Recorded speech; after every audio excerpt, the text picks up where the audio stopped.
శ్రోతలకు నా హృదయపూర్వక నమస్కారములు. మన శ్రోతలలో ఒక సోదరి ఒక ప్రశ్నను పంపటం జరిగింది. ఆ ప్రశ్న, మీరు కొన్ని శీర్షికలలో మంచిగా ఉండమని చెబుతారు, కొన్ని శీర్షికలలో సాధన చేయమని చెబుతారు. మంచిగా ఉండాలా, సాధన చెయ్యాలా? ఇది వారి ప్రశ్న. శీర్షికలు వింటున్న వాళ్ళల్లో రెగ్యులర్గా వీరు కూడా వింటున్నారు. ప్రతి శీర్షికను ముఖ్య ఉద్దేశంగా శరీరపరమైనటువంటి జీవితం, అంటే నేను మనిషిని, ఈ శరీరాన్ని భావించే జీవితం ప్రపంచంలో మనుషుల మధ్య సాగుతుంది. మనమందరం మనుషులతో కలిసి జీవించాలి, అది కుటుంబంలో అయినా బయటైనా. కాబట్టి మనుషులు మనుషులతో కలిసి జీవించేటువంటి సృష్టి విధానంలో పరస్పర ఆధారిత జీవితంలో ఉన్నాం మనం. అటు మనుషులందరూ ఖచ్చితంగా మంచిగా బతకాలి. మంచిగా బతకటం అంటే ఏంటి? పరస్పర ఆధారితం అంటే ఏంటి? ఇచ్చి పుచ్చుకోవటం. మనుషుల మధ్య సాగేది ఎప్పుడు ఇదే, ఇచ్చి పుచ్చుకోవటం. అది లేకపోతే మానవ జీవితం కుదరదు, అసలు జీవించటమే కుదరదు. మనకు అవసరమైనవి పుచ్చుకోవాలి, ఇతరులకు అవసరమైనవి ఇవ్వాలి. ఎప్పుడూ పుచ్చుకుంటూ ఉంటాను అన్నా కుదరదు. ఎప్పుడూ ఇస్తూనే ఉంటానంటే అసలు పుచ్చుకోని వాడెవడో ఇవ్వటమే కుదరదు. ఇచ్చి పుచ్చుకోవటాలు సమస్థాయిలో ఉంటే అది ధర్మము. ఏ విషయాలైనా, ప్రేమలు కావచ్చు, అభిమానాలు కావచ్చు, డబ్బులు కావచ్చు, శ్రమలు కావచ్చు, మాట సహాయాలు కావచ్చు, ఏవైనా సరే ఇచ్చి పుచ్చుకొనుట. స్త్రీ పురుష సంబంధ బాంధవ్యాలు కావచ్చు, ఏవైనా కావచ్చు, అవి సమస్థాయిలో ఉన్నప్పుడు ధర్మము అంటారు దాన్ని. అంటే ధర్మంగా జీవిస్తున్నావు నువ్వు. పుచ్చుకోవటం కంటే ఇచ్చేది కొంచెం ఎక్కువైనప్పుడు, అసలు పుచ్చుకోకపోయినా పర్వాలేదు, నేను ఇవ్వగలిగింది ఇస్తాను అనేటువంటి స్థితిలోకి మనుషులు వెళ్ళినప్పుడు దాన్ని త్యాగము అంటారు.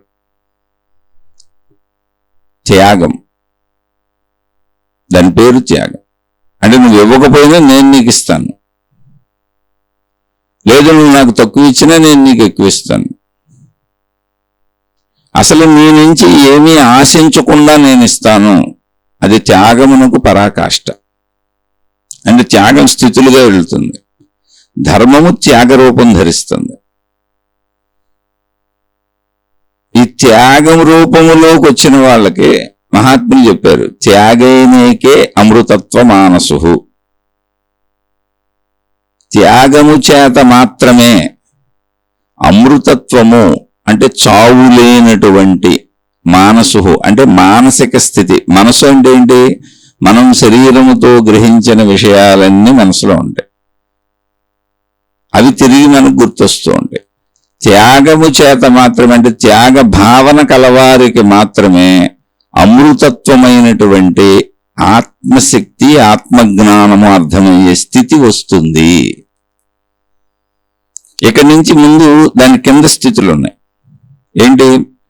ఇచ్చిపుచ్చుకునేది ధర్మంగా ఉండాలి, అంటే సమముగా ఉండాలి. అవునా కాదా? మీరే చూసుకోండి. ఎవరి మనసుకు వాళ్ళు, ఎవరి మనసుకు వాళ్ళు చూసుకోండి. ధర్మము అంటే ఏంటి? నేను ఎంత పుచ్చుకున్నానో మీకు అంత ఇవ్వాలి. మీరు నా నుంచి ఎంత పుచ్చుకున్నారో తిరిగి మళ్ళీ నాకు మీరు అంత ఇవ్వాలి. లేకపోతే అసలు బ్రతకటం ఎలా కుదురుతుంది? ఇప్పుడు భార్యాభర్తలైన అంతేగా, ఒకరికొకరు కలిసిమెలిసి, వీళ్ళిద్దరూ కలిస్తేనే ఎంత అద్భుతంగా ఉందో చూడండి సృష్టి. భార్యాభర్తలిద్దరూ కలిస్తేనే శారీరక సుఖం దొరికేలా పెట్టబడింది. లేకపోతే వీళ్ళకి శారీరక సుఖం అనేది లేదు. తప్పనిసరిగా మీరు కలిసి ఉండవలసిందే, అప్పుడే మీకు దొరుకుతుంది. అంటే మీ సుఖం కోసమైనా మీరు వారితో కలవాలి, అప్పుడు వారికి సుఖం లభిస్తుంది. వారి సుఖం కోసమైనా వారు మీతో కలవాలి, అప్పుడే వారికి సుఖం లభిస్తుంది. అంటే అసలు ఎవరైనా ఇంకొకరితో కలవకుండా సుఖాన్ని పొందలేరు. అది భౌతిక శరీరపరమైనటువంటి విషయం. ప్రపంచంలో, సృష్టిలో మనం సుఖంగా జీవించాలంటే రెండవది ఉండాలి. ఆహార పదార్థాలు లేకపోతే మనం బ్రతకడం కుదరదు. అంటే ఆహార పదార్థాలు మనతో కలుస్తున్నాయి. అలాగే పిల్లలు పుట్టడం అనేది కూడా ఈ కలయిక వలన ఏర్పడేలా ఉంది. ఈ కలయికలు అన్నీ కూడా పుడుతున్నాయి. ఇప్పుడు ఆహార పదార్థాలు మనతో కలవటం వలన మనకి శక్తి వచ్చి శరీరం అభివృద్ధి చెందుతుంది. వాయువు పీల్చుకోవటం వలన, నీరు తాగటం వలన, అలా పంచభూతాలను మనతో కలుపుకొని ఉపయోగించుకోవటం వలన నిత్య జీవితం సాగుతుంది. సృష్టి అంతే, శరీరపరమైన సృష్టి అంతా ఇలాగే ఉంటుంది. అందుకని ఈ మళ్ళీ ఇందులో నువ్వు తీసుకోవటమే అనేది ఉంటే, మళ్ళీ ఇవ్వటం అనేది లేకపోతే సృష్టి నాశనం అయిపోద్ది. ఇచ్చిపుచ్చుకోవటం అనే వ్యవస్థ మీద సృష్టి పరస్పర ఆధారితంగా ఉంది. మొత్తం సృష్టిని పరిశీలిస్తే చాలా విషయాలు అర్థమవుతాయి. కానీ దానికి చాలా జ్ఞానం కావాలి. అంత జ్ఞానం కూడా మనకు లేదు. మనకు అవసరమైనంత కొద్దిగా చాలు. ఇప్పుడు మనం వదిలే గాలి కార్బన్ డైఆక్సైడ్, అంటే మన శరీరంలో మలిన పదార్థాలన్నింటినీ తీసుకొని బయటకు వెళ్తుంది ఆ గాలి. మనం పీల్చే గాలి శ్వాసలో ఆక్సిజన్, అంటే గాలిలోంచి మనకు పనికొచ్చే ఆక్సిజన్ని తీసుకుంటున్నాం. అనేక రకాల వాయువులు ఉంటాయి. మనం వదిలేది కార్బన్ డైఆక్సైడ్. ఈ ఆక్సిజన్ లోపలికి వెళ్ళి మన శరీర అవయవాలన్నింటినీ పనిచేయిస్తుంది, వాటికి బలాన్ని ఇస్తుంది. గాలిపరమైన బలం, నీటిపరమైన బలం, ఆహార పదార్థాల పరమైన బలం, సూర్యరశ్మి ద్వారా కలిగేటువంటి శక్తి, ఇలా మొత్తం శక్తులు పొందుతున్నాం నిత్యం పంచభూతాల నుంచి, పదార్థాల నుంచి. గాలి పీల్చి వదలటం ఎలాగో మొత్తం జీవితం అంతే. పీల్చేది వదిలేది సమస్థాయిలోనే ఉంటుంది. అలా అన్ని సమముగా తీసుకునేది ఇచ్చేది.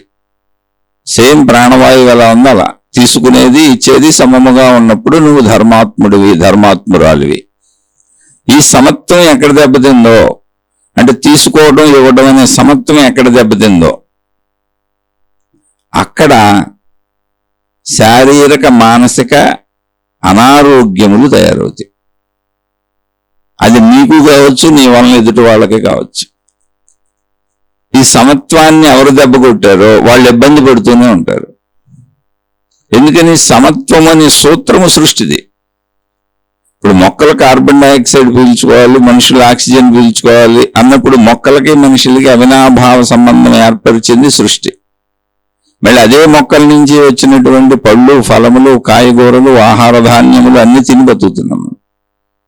అప్పుడు ఏం చేయాలి? మనం మొక్కల నుంచి తీసుకోవటమే కాదు, మొక్కలకి ఇవ్వాలి, మొక్కలను బ్రతికించాలి, వాటిని పెంచాలి, వాటికి నీళ్లు పోయాలి, వాటికి అవసరమైనటువంటి వాటికి బలాన్ని చేకూర్చే సమస్తము ఇచ్చి మొక్కలకి ఇవ్వాలి. ఇస్తే అవి తిరిగి మనకి ఇస్తాయి. అయితే మనం మొక్కలకి ఇవ్వటం మొక్క జీవితం. అది మొక్క మన కోసం పెంచుకుంటున్నాం అని మనం అనుకుంటున్నాం, కాదు, మొక్క జీవిస్తుంది. మనకు అవసరమైనటువంటి విషయాలు మర్చిపోండి. కాసేపు మొక్కల నుంచి పువ్వులు, కాయలు, పళ్ళు, ఆహార పదార్థాలు ఇవన్నీ మర్చిపోండి. మొక్క జీవితం అది. మొక్క ఆల్రెడీ భూమి మీద ఉంది మనం వచ్చేటప్పటికి. దాని జీవితమే జీవిస్తుంది. దాని జీవితం అంతే. కాయలు, పళ్ళు, పువ్వులు వస్తాయి, వాటి ఆకులు కూడా ఉపయోగపడతాయి. మన ఆకుకూరలన్నీ అవే. అయితే వాటి నుంచి నువ్వు పొందాలంటే వాటికి ఇవ్వాలి.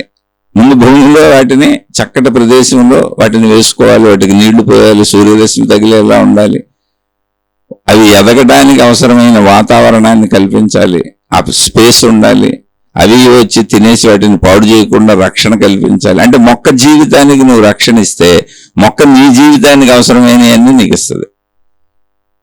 కానీ నీకు ఇస్తున్నానన్న విషయం మొక్కకు తెలియదు. మొక్క తాను జీవించింది. మొక్క నుంచి వచ్చిన కాయలు కానీ, పళ్ళు కానీ, ఫలములు కానీ, ఆహార ధాన్యములు కానీ దానికేం ఉపయోగం లేదు. దాని జీవితం అంతే. జీవించింది, వెళ్ళిపోయింది. జస్ట్ దాని జీవితం అది. అలా సృష్టిలో అన్ని మనం గమనించలేకపోవచ్చు, తెలుసుకోలేకపోవచ్చు. అలా పరస్పర ఆధారితాలు. అందుకే ఏవి అవసరమో అవన్నీ సృష్టిలో ఉన్నాయి. అనవసరమైన తలంపు మనకు పుట్టకూడదు. అయితే ఈ పాము ఎందుకు ఉంది, కప్ప ఎందుకు ఉంది నిరూపించండి అని నన్ను అడగండి. అలా సృష్టిలో అన్నింటినీ నిరూపించేంత జ్ఞానం మనకు కావాలని పెట్టుకుంటే కోట్ల జన్మలు ఎత్తినా ఎప్పటికీ అది పూర్తి అవ్వదు. మనం మానవ జాతిగా మాట్లాడుకుందాం. మనకు తెలిసిన విషయాలు. మానవులందరూ ఇచ్చిపుచ్చుకునే వ్యవస్థలో బతకాలి. ఇది సత్యము. అప్పుడు ఇచ్చిపుచ్చుకునే వ్యవస్థ ఎలా ఉండాలి? సమముగా ఉండాలని మనకు తెలుసుగా. సమముగా ఉండాలి. నా భార్య మనస్ఫూర్తిగా చక్కగా నా జీవితంలో సగభాగం తీసుకొని నాకు తన జీవితంలో సగభాగం ఇవ్వాలి. అంటే ఏంటి? కట్ చేసి ఇవ్వటం కుదరదుగా. అదే అర్ధనారీశ్వర తత్వాన్ని శివభగవాను కూడా చూపించారు. అంటే మొత్తం నా సగం ఆమె అంటే ఇవ్వటం, నేను ఆవిడకి సగం ఇచ్చేయాలి, ఆవిడ నాకు సగం ఇచ్చేయాలి, ఇద్దరం కలిసి ఒకటవ్వాలి. అంటే ఇచ్చిపుచ్చుకోవడం, పంచుకోవాలి. అలా ఎవరితో అయినా అంతే, పిల్లలతో అయినా అంతే, తల్లిదండ్రులతోనే అంతే, అన్నదమ్ములు, అక్క చెల్లెళ్ళు. భార్యాభర్తల బంధంలో ఏమవుతుందంటే అధికముగా ఇచ్చిపుచ్చుకొని ఉంటుంది. ఎందుకని జీవితం మొత్తం కలిసి ఉంటాము అని ఒక కలయికను పెట్టుకున్నారు. మిగిలిన వాళ్ళు ఎవరు అంత క్లోజ్గా నీతో ఉండరు, నీ పిల్లలు ఉండరు, నీ తల్లిదండ్రులు ఉండరు. భార్యతో శారీరక సంబంధం ఉంది. ఈ భార్యాభర్తలు కలిసి మళ్ళీ కుటుంబాన్ని ఏర్పరచుకొని పిల్లల్ని కంటారు, మళ్ళీ ఆ పిల్లల్ని పెంచుకుంటారు. ఆ పిల్లల్ని యవ్వనం వరకు పెంచితే యవ్వనం వచ్చిన పిల్లలు మళ్ళీ తల్లిదండ్రుల్ని మరణం వరకు చూడాలి. ఎందుకని తల్లిదండ్రులు ఇప్పుడు పిల్లలు బాల్యం నుంచి యవ్వనానికి వచ్చారు, తల్లిదండ్రులు యవ్వనం నుంచి వృద్ధాప్యానికి వస్తున్నారు. కనుక పిల్లలు యవ్వనానికి వచ్చేటప్పటికి తల్లిదండ్రులు వృద్ధాప్యానికి వస్తారు. వృద్ధాప్యం నుంచి మరణం వరకు పిల్లల వాళ్ళని సాగనంపాలి. పిల్లల్ని తల్లిదండ్రులు పుట్టుక నుంచి యవ్వనం వరకు వాళ్ళని తయారు చేసుకొచ్చారు. అంత సమతూకంగా ఉంచండి అన్ని. ఈ సమతూక వ్యవస్థను ఎవరు దెబ్బ కొడతారో అది ప్రతిరోజు ప్రతి సెకనులోనూ ఉంటుంది, దీర్ఘకాలంగానూ ఉంటుంది. ఇప్పుడు తల్లిదండ్రులు పిల్లలు అనేటప్పటికీ పుట్టుక నుంచి యవ్వనం వరకు ఉంది. అంటే తల్లిదండ్రులు పిల్లలకి సొంత సంపాదన వచ్చి వాళ్ళకి వివాహాలయ్యి వాళ్ళ కాళ్ళ మీద వాళ్ళు నిలబడి వాళ్ళంతటా వాళ్ళ జీవితం వాళ్ళు సాగించటం, కొనసాగించగలిగే వరకు తల్లిదండ్రులు చూడాల్సిందే. అంటే సగం జీవితం యవ్వనం వచ్చేయాలి వాళ్ళకి. అక్కడికి తల్లిదండ్రులు వృద్ధాప్యంలోకి వచ్చేస్తారు. అప్పుడు పిల్లలు తల్లిదండ్రులకి అనుగుణంగా ఉండాలి, మళ్ళీ వాళ్ళని చూడాలి వృద్ధాప్యంలో. అయితే ఈ మధ్యలో వ్యవస్థల్లో వాళ్ళు పూర్తి వృద్ధాప్యంలోకి వెళ్ళకపోవచ్చు, వీళ్ళు ఎవరు ఇంకా పూర్తి అవ్వకపోవచ్చు. ఒకరికొకరు సామరస్యంగా ఉండాలి. కానీ యవ్వనంకి వచ్చిన ఎవరైనా తల్లిదండ్రుల పట్ల గౌరవం, భక్తి, ప్రేమ ఇవన్నీ కలిగి ఉండాలి. వృద్ధాప్యంలో మరణ సమయం వరకు, అంతిమంలో మరణంలో చనిపోయిన వాళ్ళకు కూడా బిడ్డలే అన్నీ చేయాలి. ఆ శరీరానికి దహన సంస్కారాలు కూడా బిడ్డలే చేయాలి. ఇది సృష్టి ధర్మం, నేను చెప్పేది కాదు. ఇవే మీకు గ్రంథాలలో చెప్పబడుతూ ఉంటాయి. అయితే అది చెప్పబడిన విధానాల ప్రకారం మనకు ఎలా అర్థమవుతుందనేది చూసుకోవాలి. అయితే ఇక్కడ సోదరు అడిగిన ప్రశ్న వరకు నేను మాట్లాడుకుంటూ వెళ్తున్నా, మళ్ళీ గ్రంథాల గురించి కూడా మాట్లాడదాం. ఇప్పుడు మీరు కొన్నిట్లో మంచిగా ఉండమంటారు, కొన్నిట్లో సాధన చేయమంటారంటే మంచిగా ఉండటం, అన్ని వేళలా ధర్మంగా ఉండటం, అంటే ఇచ్చిపుచ్చుకోవటాలు అన్నీ సమముగా ఉండటం అనేది సాధన చేతే వస్తుంది. మంచిగా ఉండటం సాధన చేత వస్తుంది, నేర్చుకుంటాం, చెడు గుణాలు పోగొట్టుకుంటాం, మనలో దుర్గుణాలు తొలగించుకుంటాం, మనం గమనించుకుంటాం, చెడు చూసుకుంటాం. చెడు అంటే ఏంటి? ధర్మాన్ని తప్పటం, సమతూకం లేకుండా ఎక్కువ ఆశించటమే చెడు. ఏదైనా సరే ఎక్కువ తీసేసుకోవటం, కుదిరింది కదా అని సాగినప్పుడు ఎక్కువ తీసేసుకోవటం, సాగుతుందని ఎదుట వాళ్ళకి తక్కువ ఇవ్వటం, వాళ్ళని తక్కువ చేయటం. అలా ఎక్కడన్నా ఛాన్స్ కుదిరింది కదా అని అలా చేసేయకూడదు. ఎందుకని ఛాన్స్ మనిషిగా నీకు కుదురుండొచ్చు, కానీ మొత్తంగా ఇదంతా సృష్టి శక్తి, విశ్వశక్తి. అందుకని విశ్వశక్తి అన్న భావనలో నువ్వు జీవించాలి. అది మొదటి నుంచి సాధన కూడా ఉండాలి. ఏం సాధన? ఇది విశ్వశక్తి అన్న భావ సాధన ఉండాలి.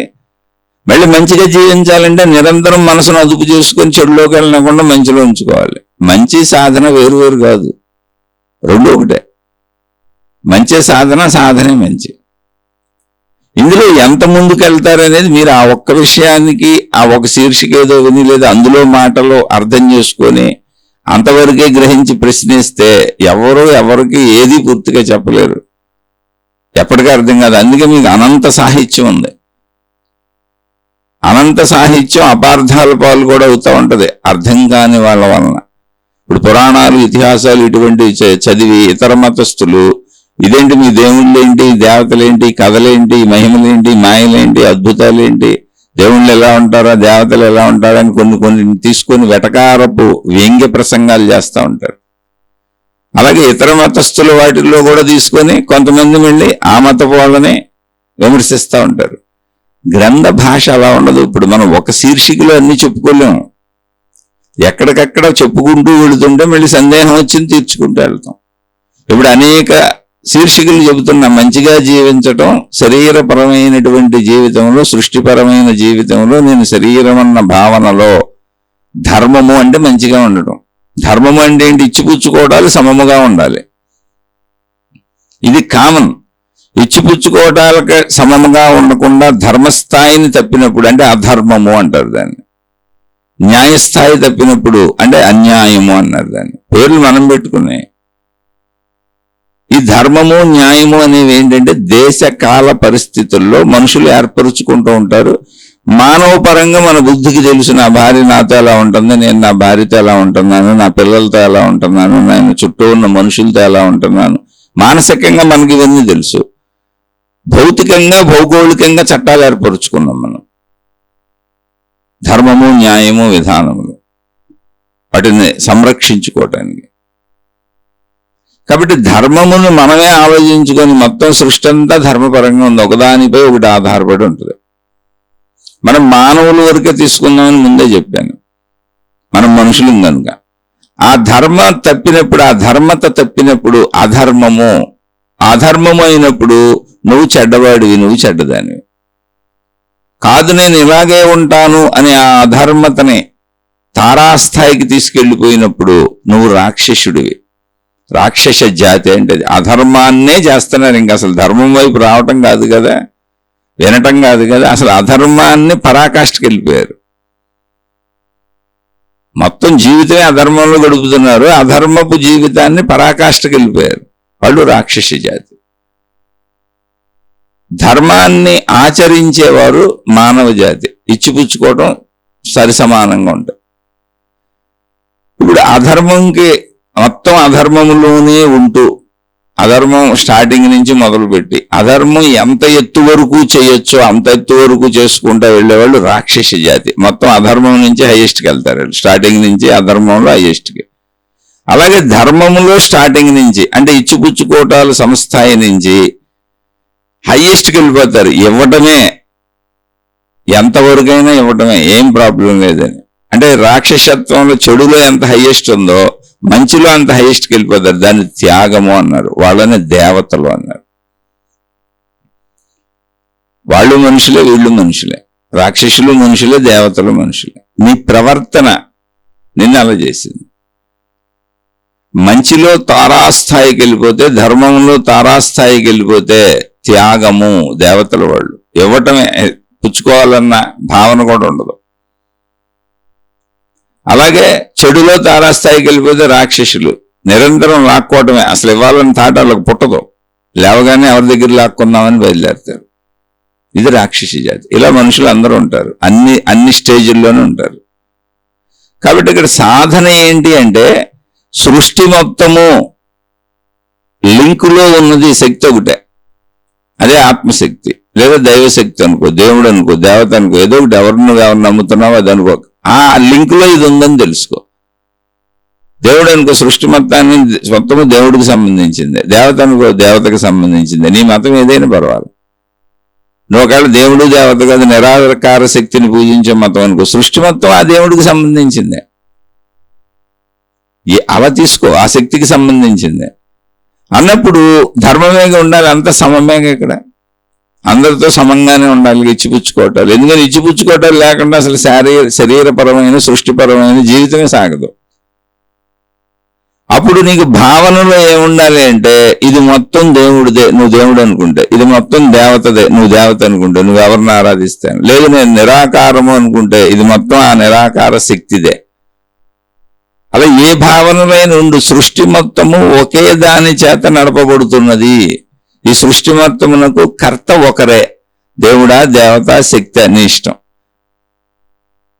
సగుణమా సాకారమా నిర్గుణమా నిరాకారమా నీ ఇష్టం. నువ్వు ఎవరిని ఆరాధించినా పర్వాలేదు. మతాలన్నీ రెండిట్లోనే ఉంటాయి. సగుణ సాకార మతాలు ఉంటాయి, నిర్గుణ నిరాకార మతాలు ఉంటాయి. భావన ఉండాలి బేస్. అది బేస్ సాధన ఏంటంటే దీని మూలము ఒకటే అన్నప్పుడు విభిన్నతగా సృష్టి కనపడుతుంది. కానీ విభిన్నతకి అంత కారణమైనది ఒకటే శక్తి. అదే దేవుడు దేవత లేదా శక్తి, దైవశక్తి అనుకో, నీ ఇష్టం. ఎలా భావించుకున్నా నీ మతానుసారం. అప్పుడు నువ్వు ఎలా జీవించాలి? మినిమంలో మంచిగా జీవించాలి. ఎందుకని? ఆ శక్తి గమనిస్తున్నది, ఆ దేవుడు చూస్తున్నాడు, దేవత చూస్తుంది. సృష్టికి నియమాలు పద్ధతులు అన్నీ ఉన్నాయి, కర్మ సిద్ధాంతం ఉంది.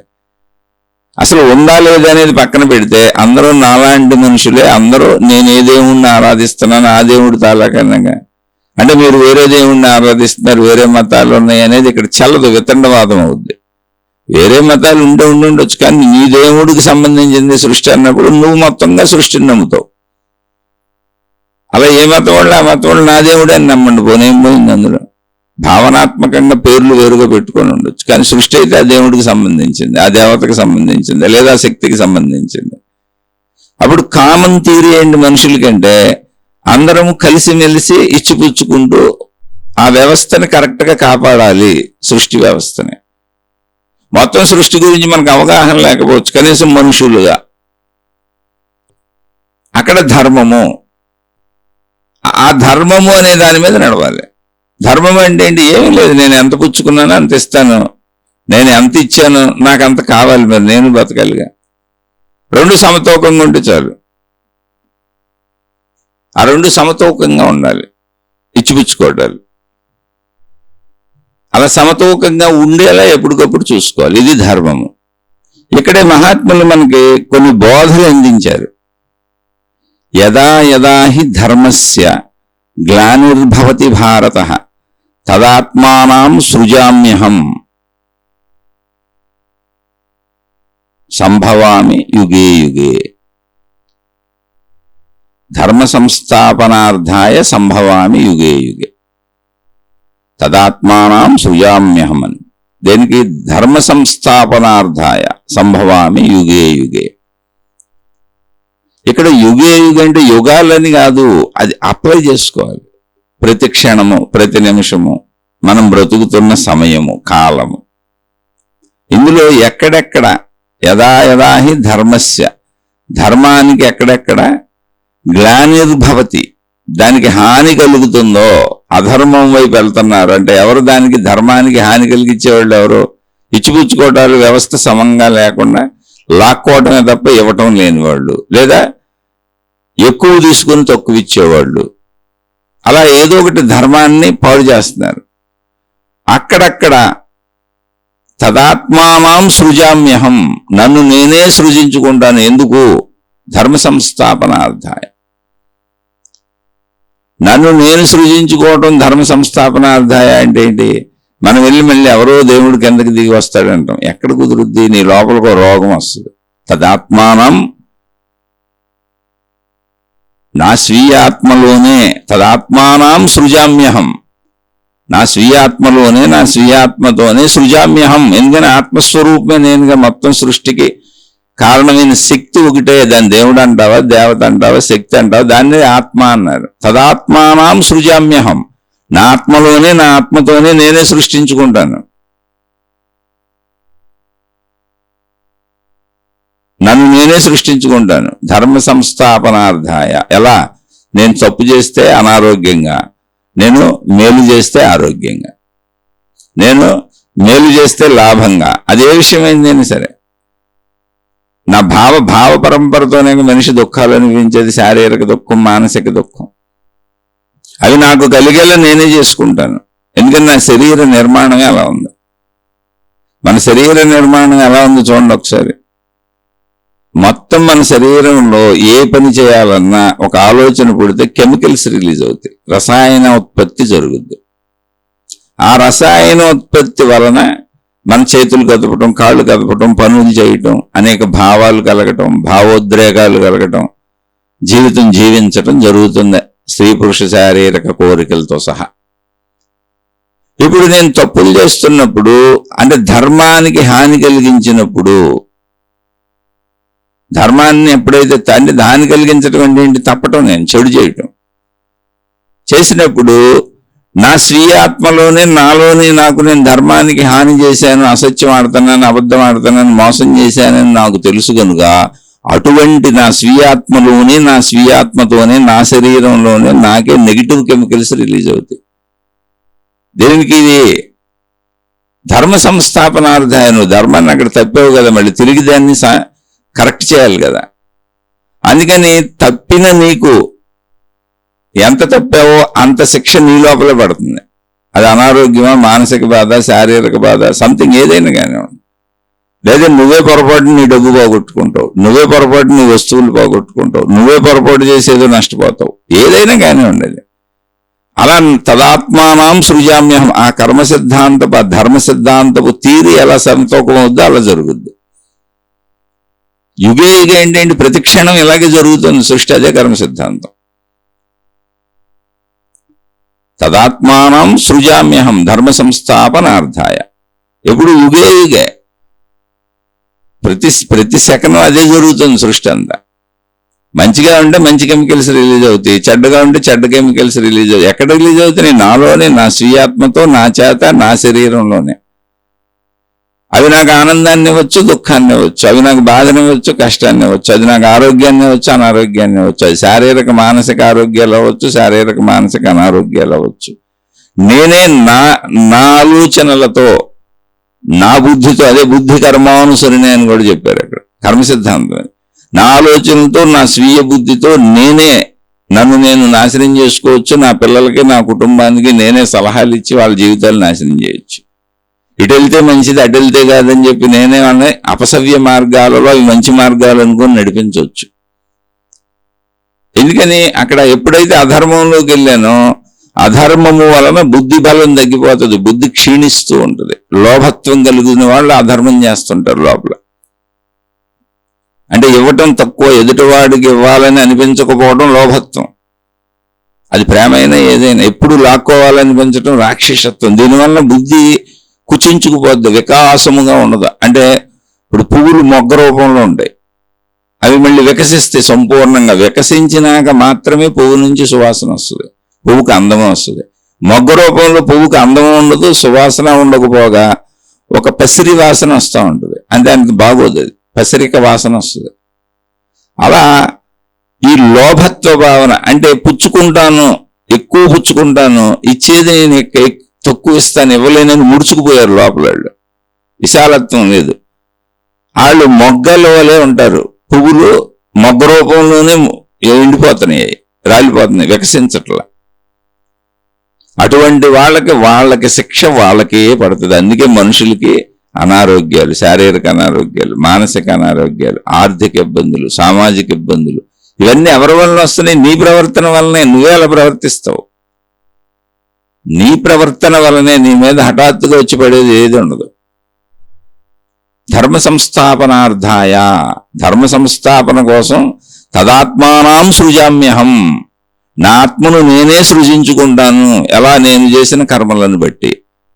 నాకు అనారోగ్యాలు నేనే కల్పించుకుంటాను, అలాంటి శరీరం నాకుంది, అలాంటి మనస్సు నాకుంది, నా భావాలు నేనే సృష్టించుకుంటాను. అటువంటి నెగిటివ్ కెమికల్స్ నాలోనే రిలీజ్ అవుతాయి. ఎందుకంటే నాకు తెలుసు నేను అబద్ధం చెబుతున్నాను, నేను మోసం చేస్తున్నాను, నేను అన్యాయం చేస్తున్నాను, నేను తప్పు చేస్తున్నాను. దీనివల్ల మానసిక భయం కలుగుతుంది. ఆ భయం కంపనానికి శరీరం అంతా వ్యతిరేకమైనటువంటి రసాయనాలు ఉత్పత్తి అయ్యి శారీరక మానసిక బాధలు వస్తాయి. ప్లస్ బుద్ధి క్షీణత వల్ల నా ఆలోచనలన్నీ కూడా సరిగా ఉండక క్షీణించి నాకు నేనే హాని చేసుకునే ఆలోచనలు చేస్తాను, నా కుటుంబానికి నేనే హాని చేసుకునే ఆలోచనలు చేస్తాను. నాకు సంబంధించిన ఏవైనా కావచ్చు, సంస్థలో, వ్యాపారాలో, వృత్తులో, అవన్నీ నాశనం చేసుకునేలా నేనే ఆలోచించుకుంటాను. ఎందుకని? బుద్ధిని నాశనం చేశాను అధర్మంతో. ధర్మము వలన నా బుద్ధి బాగుంటుంది, నా మనసు బాగుంటుంది, నా శరీరం బాగుంటుంది. ధర్మం అన్నప్పుడు ఏంటి? ఉన్నది ఉన్నట్టుగా. నేనెంత పుచ్చుకున్నాను, నేను ఎంత ఇచ్చాను, ఎక్కడ మోసం లేదు, నేను అసలు తప్పు చేశాను అనే భావన నా హృదయంలో ఉండదు. నేను అసత్యం ఆడాను అన్న నేను ఎప్పుడు అనుకోను. ఎందుకని? నేను ఆడను అసలు. అందుకని నా గురించి నాకే తెలుస్తుంది. తదాత్మానం సృజామ్యహం, నా స్వీయ ఆత్మను నేనే సృజించుకుంటాను, నన్ను నేనే దానికి ఎన్ని అర్థాలు ఏం చెప్పుకోవచ్చు. నాలో నాకే సృజింపబడుతుందిగా దుఃఖం, బాధ, ఇవన్నీ నా భావాలు భయపెట్టేస్తున్నాయిగా, నన్ను దుఃఖపెట్టేస్తున్నాయిగా. ఇదంతా ఎవరికి? అధర్మములో ఉన్న వాళ్ళందరికీ ఇలాగే జరుగుద్ది. ఎక్కువ మానసిక క్లేశములు అనుభవించే వాళ్ళందరూ అధర్మంలో ఉన్న వాళ్ళు పైకి నటిస్తూ ఉంటారు. ధర్మాత్ములుగా ధైర్యంగా ఉన్నట్టు, కానీ లోపల విపరీతమైన భయకంపితులై జీవితం గడుపుతూ ఉంటారు. ఇది ఎక్కువైనప్పుడు శరీరము పైన మీకు వ్యాధులు ఎక్కువ కనపడతాయి. ఎప్పుడు గుర్తుపెట్టుకోండి, శారీరక వ్యాధులు ఎక్కువ కనపడతాయి. అది మానసికమైనటువంటి బాధలు, భయాలు మానసికంలో ఎక్కువైపోయినప్పుడు శారీరకమైనటువంటి వ్యాధిగా వస్తుంది. ఆది వ్యాధులు అంటారు. మనసుకు వస్తే లోపల కనపడవుగా, వ్యాధి బయట కనపడుతుంది. ధర్మము తప్పటం వలన నీకు నువ్వే చేసుకున్న హాని, ధర్మంగా ఉండటం వలన నీకు నువ్వే చేసుకున్న మేలు. ఈ ధర్మము ముందుకు తీసుకెళ్తే, తారాస్థాయికి వెళ్తే, అంటే ధర్మము స్టార్టింగ్ లో ఇచ్చిపుచ్చుకోవటం సమస్థాయిలో ఉంటే ధర్మము మంచి, అంతేనండి. ఇంకా దానికి ఏమి నువ్వు గొప్పోడివి కాదు, మంచోడివి కాదు, అది ధర్మం స్టార్టింగ్ పాయింట్. అక్కడి నుంచి ముందుకి నేను ఇవ్వటం అనే ప్రాసెస్లో పుచ్చుకున్న దానికంటే ఎప్పుడు ఎక్కువే ఇస్తాను అనుకుంటూ ముందుకు వెళ్ళిపోయేది. ఎంత స్థాయి వరకు వెళ్ళొచ్చు అంటే త్యాగం. అసలు నువ్వేమీ ఇవ్వకపోయినా నీకు నేను సర్వము ఇస్తాను, నేను నష్టపోతానన్నా కూడా ఇస్తాను అన్నది దేవతలు దేవుళ్ళు అన్నారు. వాళ్ళు ఎప్పుడు ఇవ్వటమే అనేది సూచనలు చేశారు. చూడండి, మనకి దేవతలు దేవుళ్ళు వరాలు ప్రసాదిస్తారు, అంతే. ఇంకా అంతే, ఆ స్థితిలో ఉంటారు ఎప్పుడైనా. అక్కడ దాకా ఆ త్యాగమని దేవతలు దేవుళ్ళు స్థాయి మానసిక స్థితి అంతే నీకు చెప్పింది. అక్కడ దాకా నువ్వు వెళ్తే త్యాగైనేకే అమృతత్వ మానసు, ఈ శరీరము నేను కాదు, నేను అనంత ఆత్మశక్తిని అని అర్థం చేసుకునేటువంటి స్థాయి అర్హత నీకు వస్తుంది. ఆత్మజ్ఞాన చదువు నీకు అర్థమవుతుంది, లేకపోతే అర్థమవుతుంది. ఆ శక్తి చదువు అర్థమవుతుంది. అంటే దేవుడు ఎవరు, దేవత ఎవరు. ఇప్పుడు నీ దేవుడు దేవతల స్థాయికి వెళ్ళిపోతారు. త్యాగైనేకే అమృతత్వ మానసు. అలా మంచిగా బతికే వాళ్ళందరూ అసలు ఈ సృష్టి ఏంటి, దీనికి మూల కారణం ఏంటి, నేనెవరు, నేను ఎక్కడి నుంచి వచ్చాను, ఈ దేవుళ్ళు ఏంటి, దేవతలు ఏంటి, ఈ విశ్వం ఏంటి, మొత్తం దీని మూల కారణాలు తెలుసుకోవాలన్న భావన పుడుతుంది వాళ్ళకి. అప్పుడు ఆ మూల కారణాన్ని అన్వేషిస్తారు వాళ్ళు. అది ఎవరికి పుడుతుంది, వీళ్ళకే పుడుతుంది, ధర్మంగా ఉండే వాళ్ళకి. ఎవరు అన్వేషణ వరకు వెళ్తారు, త్యాగభావానికి వెళ్ళేవాళ్ళు. ఎవరికి అర్థమవుతుంది త్యాగభావం లోపల ఉంది కనుక మోసాలు, కుట్రలు, కుతంత్రాలు లేవు కనుక మనసు ఇప్పుడు తృప్తిగా ఖాళీగా ఉంది. అటువంటి మనసు అమృతత్వ జ్ఞానం, అంటే నేను శక్తిని, అనంత ఆత్మశక్తిని, నాలో ఉన్న ప్రాణశక్తి అనంత ఆత్మశక్తి అని ఎరుకను పొందే స్థాయికి అది తయారుగా ఉంది. ఎందుకని ఖాళీగా ఉంది. అందులో కుట్రలు లేవు, కుతంత్రాలు లేవు, అబద్ధాలు లేవు, మోసాలు లేవు. ధర్మం ఉందంతే. ధర్మంతో అన్నీ ఉన్నాయి. ధర్మంతో ఉన్నవేవి బరువు కాదు, బాధ్యత కాదు, గుర్తుపెట్టుకోకర్లేదు. ఎందుకని ఎదురుగా వచ్చినప్పుడు అన్ని ధర్మంగానే చేస్తాను. క్రియ చేయవలసి వచ్చినప్పుడు ధర్మంగానే ఉంటుంది, ఇంకేం లేదు. దేవుడు దేవత స్థాయికి వెళ్ళిపోయాను. మానసిక స్థితులు అంటే వెళ్ళిపోయానని దేవుణ్ణి దేవతను అయ్యానని కాదు, అలాంటి పిచ్చి భ్రమలు కల్పించుకోబాకండి. అవి మనకు అర్థం అవ్వడానికి తెలియజేయబడిన ఉన్నత స్థితులు. మానవుడి నుంచి కిందకు వచ్చాను అనుకోండి, అధర్మంలో రాక్షసులు అని చెప్పుకున్నాం ఇందాక. ఈ రాక్షసులు మనుషులే, ఆ దేవుళ్ళు దేవతలు మనుషులే, అది స్థితులు. అధర్మమే నిరంతరం చేసే వాళ్ళది రాక్షస స్థితి. ధర్మం త్యాగం దాకా తీసుకెళ్లిపోయిన వాళ్ళదే దైవత్వ స్థితి. దైవత్వ స్థితిలో నీకు అన్వేషణ మొదలైపోద్ది. నీకు ఆ బ్రెయిన్కి అర్హత వచ్చేస్తుంది. బ్రెయిన్ ఖాళీగా ఉంది. ఎందుకు అర్హత వచ్చింది, అద్భుతం కాదు, బ్రెయిన్ ఖాళీగా ఉంది. విపరీతమైన లాలస లేదు, కోరికలు లేవు, మోసాలు లేవు, శుద్ధంగా ఉంది, పవిత్రంగా ఉంది, నిశ్చలంగా ఉంది, నిర్మలంగా ఉంది. అప్పుడు అసలు ఇదేంటి, చావు పుట్టుకలేంటి తెలుసుకుందాం, విశ్వం తెలుసుకుందాం, ఈ దేవుణ్ణి తెలుసుకుందాం, దేవతని తెలుసుకుందాం, నా మూలాన్ని తెలుసుకుందాం అనిపిస్తుంది. అలా తెలుసుకుందామని వెళ్ళినప్పుడు ఉన్నదంతా ఏకశక్తి అనేది తెలుస్తుంది ఎవరికైనా. ఇంకా అదే తెలుస్తుంది. అది నువ్వు దేవుణ్ణి పట్టుకొని నా దేవుడు ఎవరైనా వెళ్ళినా, నా దేవత ఎవరైనా వెళ్ళినా, నా మతంలో మీరు ఏ మతం అయితే ఆ మతంలో ఆ మూల పురుషుడినో ఆ మూల శక్తినో పట్టుకొని వెళ్ళినా, లేదు మీలోనే ప్రాణశక్తి అని ఆత్మజ్ఞానాన్ని పెట్టుకెళ్ళి. ఎందుకని అనేక రకముల సాహిత్యం ఇక్కడ ఉంది. అవే అనేక మతములు, కోటాను కోట్ల గ్రంథాలు ఉన్నాయి. ఎలా పట్టుకెళ్ళినా మీరు మూల శక్తికి వెళ్ళిపోతారు, మూల సత్యాన్ని తెలుసుకుంటారు, సృష్టి మొత్తానికి కారణభూతమైన సత్యాన్ని తెలుసుకుంటారు. అప్పుడు అర్థమవుద్ది నేను అదే అని. నేను అంటే ఒకవేళ నేను అదే అని అర్థం అవ్వలేదు, మీరు దేవుణ్ణి దేవతను పెట్టుకున్నారనుకోండి, అటువంటి మతాలు ఉన్నాయనుకోండి, నేను అందులోనే కదా ఉన్నాను. నేను త్యాగం కదా, నేను చెడు లేదు కదా.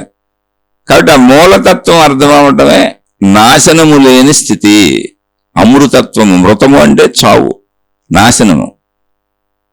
నాశన రాహిత్యమైనటువంటి నాశనము లేని స్థితి ఉంది, అక్కడికి వెళ్తాను. దాన్నే మోక్షం అన్నారు, ఆత్మసాక్షాత్కారం అన్నారు. లేదా కొంతమంది కొన్ని మతాలు మా దేవుడు లోకంలోకి వెళ్తాం, మా దేవుడు అక్కడ ఉంటాడు, మేము చనిపోయిన తర్వాత మేము కూడా మా దేవుడు లోకంలో ఉంటాం, శరీరం ఇక్కడ చనిపోద్ది అన్నారు. ఏదైనా శాశ్వతత్వాన్ని భావన చేశారు. అది దేవుడితో నువ్వు విడిగా ఉన్నా అంటే శరీరం ఇక్కడ వదిలేయాల్సిందే, ఎవరైనా చనిపోవటం అనేది ఉందిగా. లేదా ఆ శక్తిలో కలిసిపోయినా అహం బ్రహ్మస్మి అన్నా, లేదు దేవుడు వేరు వేరు మా దేవుడు లోకంలో ఉంటామన్నా, కానీ అది శాశ్వతత్వాన్ని పొందారు. ఇక అక్కడ చలనం లేదు, అక్కడ ఇబ్బందులు లేవు. అటువంటి అమృతత్వ స్థితిని పొందడం ఎలా కుదురుతుందంటే ధర్మము నుంచి తారాస్థాయికి త్యాగం వరకు వెళ్ళిపోవాలి. అందుకని ఇప్పుడు మీరు సాధన చేయాలా మంచిగా ఉండాలంటే రెండు ఒకటే. సాధన చేసేవాళ్ళు మంచిగా ఉంటారు, మంచిగా ఉండేవాళ్ళు సాధన చేయగలుగుతారు. మంచిగా ఉండండి అని నేను ప్రాథమికంగా చెప్పేది ఏంటి అంటే, ప్రతి మనిషి ప్రాథమిక దశలో మీరు హైయెస్ట్కి వెళ్ళిపోయి ఇప్పుడు నేను అనంతాత్మశక్తిని అని ఒకవేళ చేసినా మంచిగా ఉండటం అనేది లేకపోతే, మీ ప్రయాణం మంచి నుంచి త్యాగం వరకు ప్రయాణించకపోతే అమృతత్వ స్థితిని మీరు పొందలేరు. ఎందుకని శరీర భావన వలన తప్పులు జరుగుతాయి. తప్పులు ఎందుకు చేస్తారు? శరీర భావన వలన. నేను ఈ శరీరం అనుకొని నా పంచేంద్రియ కోరికలు తీర్చుకోవాలి, నాకు ఎక్కువ కావాలి, ఎక్కువ దక్కాలని కోరికలు, ఆశలు, అత్యాశలు ఇవి ఎక్కువగా లోపల కలుగుతూ వాటిని పెంచుకుంటూ వాటికి వ్యసనపరులై శరీర భావంతో అవన్నీ పెంచేసుకుంటూ జ్ఞానం వైపు వెళ్లకుండా తెలుసుకోకుండా ఉన్నప్పుడు తప్పులు జరుగుతాయి. అది ఈ కుటుంబ సభ్యులతో నిత్య కలహాలన్నవే. ఇంట్లో ఎవరైనా ఒకరితో గొడవలు పడుతున్నారు అంటే శరీర భావన, ధర్మము తప్పింది. ధర్మం తప్పిన చోట ఘర్షణ వస్తుంది. ధర్మం అంటే ఒకటే, ఇచ్చిపుచ్చుకోవటం సమంగా ఉండాలి, ఇంతే, సింపుల్. అది ఈ ధర్మం తప్పిన చోట ఘర్షణలు వస్తాయి ఎక్కడైనా. ఇప్పుడు మా ఇంట్లో కూడా ఘర్షణలు ఉన్నాయి. అయితే వాటి స్థాయి చిన్నగా ఉంటుంది. పెద్ద పెద్ద విషయాలకు వెళ్ళి ఘర్షణ పడేంత విషయాలే లేవు అసలు మాకు. ఎందుకంటే జీవితాన్ని అలా మలుచుకొచ్చేసాం.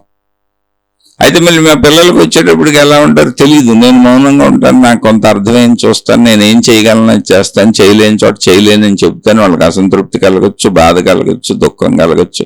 కానీ చేయలేని చోట నేనేం చేయను. నాకు ఒక విమానం కొనిపెట్టంటే నేను ఎక్కడి నుంచి తేలేను కదా. అలా జీవితంలో ఏదైనా ఉన్నవి లోటు లేకుండా కుటుంబానికి సంబంధించినవే నాకంటే ఎక్కువ ప్రాముఖ్యత మీకే ఇస్తాను. కానీ నా శక్తికి మించినవి నేను తేలేనుగా. ఒకవేళ తండ్రి పోర్షన్లో ఉన్నా, భర్త పోర్షన్లో ఉన్నా. కాబట్టి అన్ని చోట్ల ఈ అశాంతి ఉంటుంది, ఎంతో కొంత అశాంతి ఉంటుంది. నా వలన వాళ్ళకి కలగచ్చు, వాళ్ళ వలన నాకు కలగచ్చు. కానీ దాన్ని ధర్మముతో సరి చేసుకుంటూ వెళ్ళిపోతూ ఉండాలి. ఒక్కసారిగా కుదిరేది కాదు ఇది. అందుకని నిత్యము మంచిగా ముందు ప్రాక్టీస్ చేయాలి, మంచిగా ఉండటం. అది బేసిక్ పాయింట్. ఇక్కడ ఒక చోట మంచిగా ఉండమంటారు, ఒక చోట సాధన చేయమంటారు. అంటే ఆత్మజ్ఞాన విషయం వచ్చి ఎవరైనా సాధకులు అడిగినప్పుడు ఆ సాధన చెబుతాను. అన్నీ కలిసి ఉంటాయి ఇందులో. ఇలా కూర్చోండి, ఇలా సాధన చేసుకోండి అని చెబుతాను. ఆ సాధన ఇప్పుడు ఆ సాధన మంచిగా ఉండటానికి ఉపయోగపడుతుంది, మంచిగా ఉండటం సాధన చేయడానికి ఉపయోగపడుతుంది. రెండు పరస్పర ఆధారితాలు. ఒక టైంలోకి ఇంకా కొంచెం ముందుకెళ్తే రెండు కలిసిపోతాయి, మంచి సాధన ఒకటి అయిపోద్ది. అందుకని స్టార్టింగ్లో ఇవన్నీ కూడా వేరువేరుగా అనిపిస్తూ ఉంటాయి. అనిపించే వాటిని అర్థం చేసుకుంటూ వెళ్ళాలి. అలా అర్థం చేసుకుంటూ వెళ్ళకపోతే మనం పొందలేం దాన్ని. ఇది బేసిక్ పాయింట్. అలాగే మనకు చెప్పబడినటువంటి సాహిత్యం మొత్తం అది ఎక్కడైనా సరే, ఇప్పుడు సపోజ్ వేదాలు అంటారు అనుకోండి, వేదాలలో కర్మకాండ ఉంటుంది. కర్మకాండ అంటారు అంటే ఏం లేదు, పనులు చేయటం ఎలాగూ, ఎవరెవరు ఏ పనులు చేయాలి, ఎలా పనులు చేయాలి మొత్తం చెప్పుకొచ్చారు. అయితే ఇవన్నీ ఎప్పుడు లక్షల కోట్ల సంవత్సరాల వెనక నుంచి వస్తున్నాయి. అప్పటి దేశకాల పరిస్థితులను బట్టి చెప్పుకుంటూ వచ్చారు. అప్పుడు మానవ సమాజాన్ని బట్టి. వేదములు అంటే ఏమి లేదు, వేదము అంటే తెలుసుకొనదగినది అంతే. వేదములు అంటే తెలుసుకొనదగినవి. ఎవరు అనే పాయింటే లేదు, అందరూ తెలుసుకొనదగినవి, మనుషులకు సంబంధించినవి అంతే. అనాదిగా వాటిని చెప్పుకుంటూ వస్తున్నారు. అందులో నీకేమేమి అవసరమో అవి తెలుసుకొని అలా నువ్వు జీవించాలి. కర్మకాండ ఏంటి, నువ్వు ఎలా జీవించాలి, ఎవరెవరు ఎలా జీవించాలి, మనుషులు ఎలా జీవించాలి చెప్పారు. అందులో మనుషుల్లో అనేక మనస్తత్వాలు, అనేక విధానాలు, అనేక పద్ధతులు, అనేక జీవన విధానాలు, అనేక మంది మనుషులు. కాబట్టి అనేక విధాలుగా చెప్పారు. ఒకదానితో ఇంకోటి మీరు చదువుతున్నప్పుడు గ్రంథాల్లోకి వెళ్తే ఇక్కడ ఇలా చెప్పారు, అక్కడ అలా చెప్పారు, ఒకదానికి ఒకటి కాంట్రాడిక్టరీ కదంటే ఒకదాన్ని ఒకటే వ్యతిరేకిస్తున్నట్టుగా ఉంది అనేటువంటి అతి తెలివితో మాట్లాడతాం మనం. అసలు అక్కడ నువ్వు ఏది దేన్ని వ్యతిరేకిస్తుందో చూడకో, నీకు ఏది అవసరమో అది తీసుకో. రైతు బజార్లోకి వెళ్ళాం, కూరగాయలు బోల్డ్ ఉన్నాయి, అన్నీ ఒకదానితో ఒకటి వ్యతిరేకిస్తూ ఉంటాయి. ఇప్పుడు కాకరకాయ చేదుగా ఉంటుంది, చిలకడ దుంప తీయగా ఉంటుంది, గోంగూర పుల్లగా ఉంటుంది, అలా కారం ఉంటుంది, పచ్చిమిరపకాయలు కారంగా ఉంటాయి, అల్లం ఘాటుగా ఉంటుంది. ఏది ఒకదానితో అన్నీ ఒకలా లేవు, ఒకదాన్ని ఒకటి వ్యతిరేకిస్తున్నాయి. అయ్యే జీవితం. ఒకదాన్ని ఒకటి వ్యతిరేకిస్తున్న వాటిని అన్నింటినీ కలుపుకుంది ఏంటంటే షడ్రుచులు వచ్చినాయి. ఆ షడ్రుచుల్ని వేలాది లక్షలాది కోట్లాది రుచులుగా తయారు చేసుకున్నాం. అన్ని వ్యతిరేకిస్తున్నాయి. తీపి పులుపును వ్యతిరేకిస్తుంది. తినేటప్పుడు మళ్ళీ మనకు అన్ని కావాలి, కానీ అర్థం చేసుకునేటప్పుడు మాత్రం నేను ఒకటి పట్టుకొని రెండోది వ్యతిరేకిస్తుందని గొడవలు. వీళ్ళు ఈ మతాలు మార్గాలు మూర్ఖశిఖామణులు అంటారు. వీళ్ళు ఒరే నాయన, కోటాను కోట్ల మంది ఉన్నారు. ఇప్పుడు మనిషి స్థితులు ఎన్ని ఉన్నాయి చూడండి. మనుషులు వదిలేయండి, అసలు ఒక్క మనిషి స్థితులు ఎన్ని ఉన్నాయి. ఒక మనిషి పుట్టుకతో బాలుడు, బిడ్డగా పుట్టారు. ఏమన్నా తెలుసా? ఏం చేయగలరా? అప్పుడు ఏం చేయాలి? తల్లిదండ్రులకు చెప్పారు, అయ్యా బిడ్డల పట్ల ఎలా ఉండవలను, ఇవన్నీ ఉంటాయి వేదాల్లో. తల్లిదండ్రుల బాధ్యతలు ఏంటి, కర్తవ్యములు ఏంటి, ఎలా వ్యవహరించాలి, భర్త ఎలా ఉండాలి, భార్య ఎలా ఉండాలి, కర్మకాండ అంటే దానికి నువ్వు అలా ఉండటానికి అనువుగా నీకు నిరంతర దైవీ భావన ఉండేలా నీ ఇంట్లో ఆచార సాంప్రదాయ పద్ధతులు పెట్టారు. ఎందుకని అలా పెడితే నువ్వు దైవాన్ని మర్చిపోకుండా నీ మనసు నిరంతరం ఒక దైవశక్తిని గుర్తు చేసుకుంటూ తన కర్తవ్యములు బాధ్యతలు కరెక్ట్గా చేస్తావు. మనిషి లింకుడుగా పెట్టారు. అవన్నీ ఇష్టమైతే చేయి, లేకపోతే లేదు. విమర్శ ఎందుకు? నీకు అర్థమే సావలేదు అంతే ఎక్కడైనా. ఇదే కాదు, ఏ మతమైనా అంటున్నా నేను. మళ్ళీ ఎవరు ఏ మతాన్ని ఎక్కడ విమర్శించినా అందులో విమర్శించే భాగం తీసుకోబాక, అది నీకు అవసరం లేని భాగం అనుకుంటే సరిపోయింది. ఇప్పుడు కిరాణా షాపుకి వెళ్ళాం, ప్రతి వస్తువు ఇంకో వస్తువుని వ్యతిరేకిస్తూ ఉంటుంది. ప్రతి వస్తువు, ఉప్పు దాని రుచి వేరు, కందిపప్పు దాని రుచి వేరు, ఇదేది వ్యతిరేకమే. అబ్బాయి వ్యతిరేకమైనవి కొనండి, నేను అనుకూలమైనవి కొంటాను, అన్నీ ఒకలానే అనుకూలంగా ఉండాలి, జ్ఞానం అంతా నాకు అర్థమైనట్టే ఉండాలి అన్నట్టుగా అన్ని అనుకూలమంటే రోజు ఉప్పు తినంతే. ఉప్పు ఒకటే తిను, లేదా కారం ఒకటే తిను. ప్రతి పదార్థము వేరువేరుగా ఉంది. ఇక్కడ వేరువేరుగా ఉంది కనుక్కునే తింటున్నాం మనం. అనేక రుచుల సమ్మేళనం. మళ్ళీ వేరువేరుగా ఎందుకున్నాయంటే వేరువేరు రకాల శక్తులు ఉన్నాయి. విటమిన్స్, మినరల్స్, ఖనిజాలు, లవణాలు, అబ్బో మనిషి శరీరానికి కావలసిన లక్షలు చెబుతారు. అన్ని రకాలు తింటేనే వస్తాయి. అలాగే జ్ఞానము ఒక మనిషి బిడ్డగా పుట్టిన కాడి నుంచి 100 సంవత్సరముల మరణం వరకు జరిగే ప్రయాణములు అనేక స్థితులు దాటుతాడు మనిషి. ఈ అనేక స్థితులలోనూ జ్ఞానం చెప్పబడింది. చనిపోయే వరకు జ్ఞానం చెప్పబడింది. చనిపోయిన తర్వాత మోక్షము పొందడం అనేది కూడా నువ్వు బతికుండగానే చేసుకోవాలనేది జ్ఞానం కూడా చెప్పబడింది.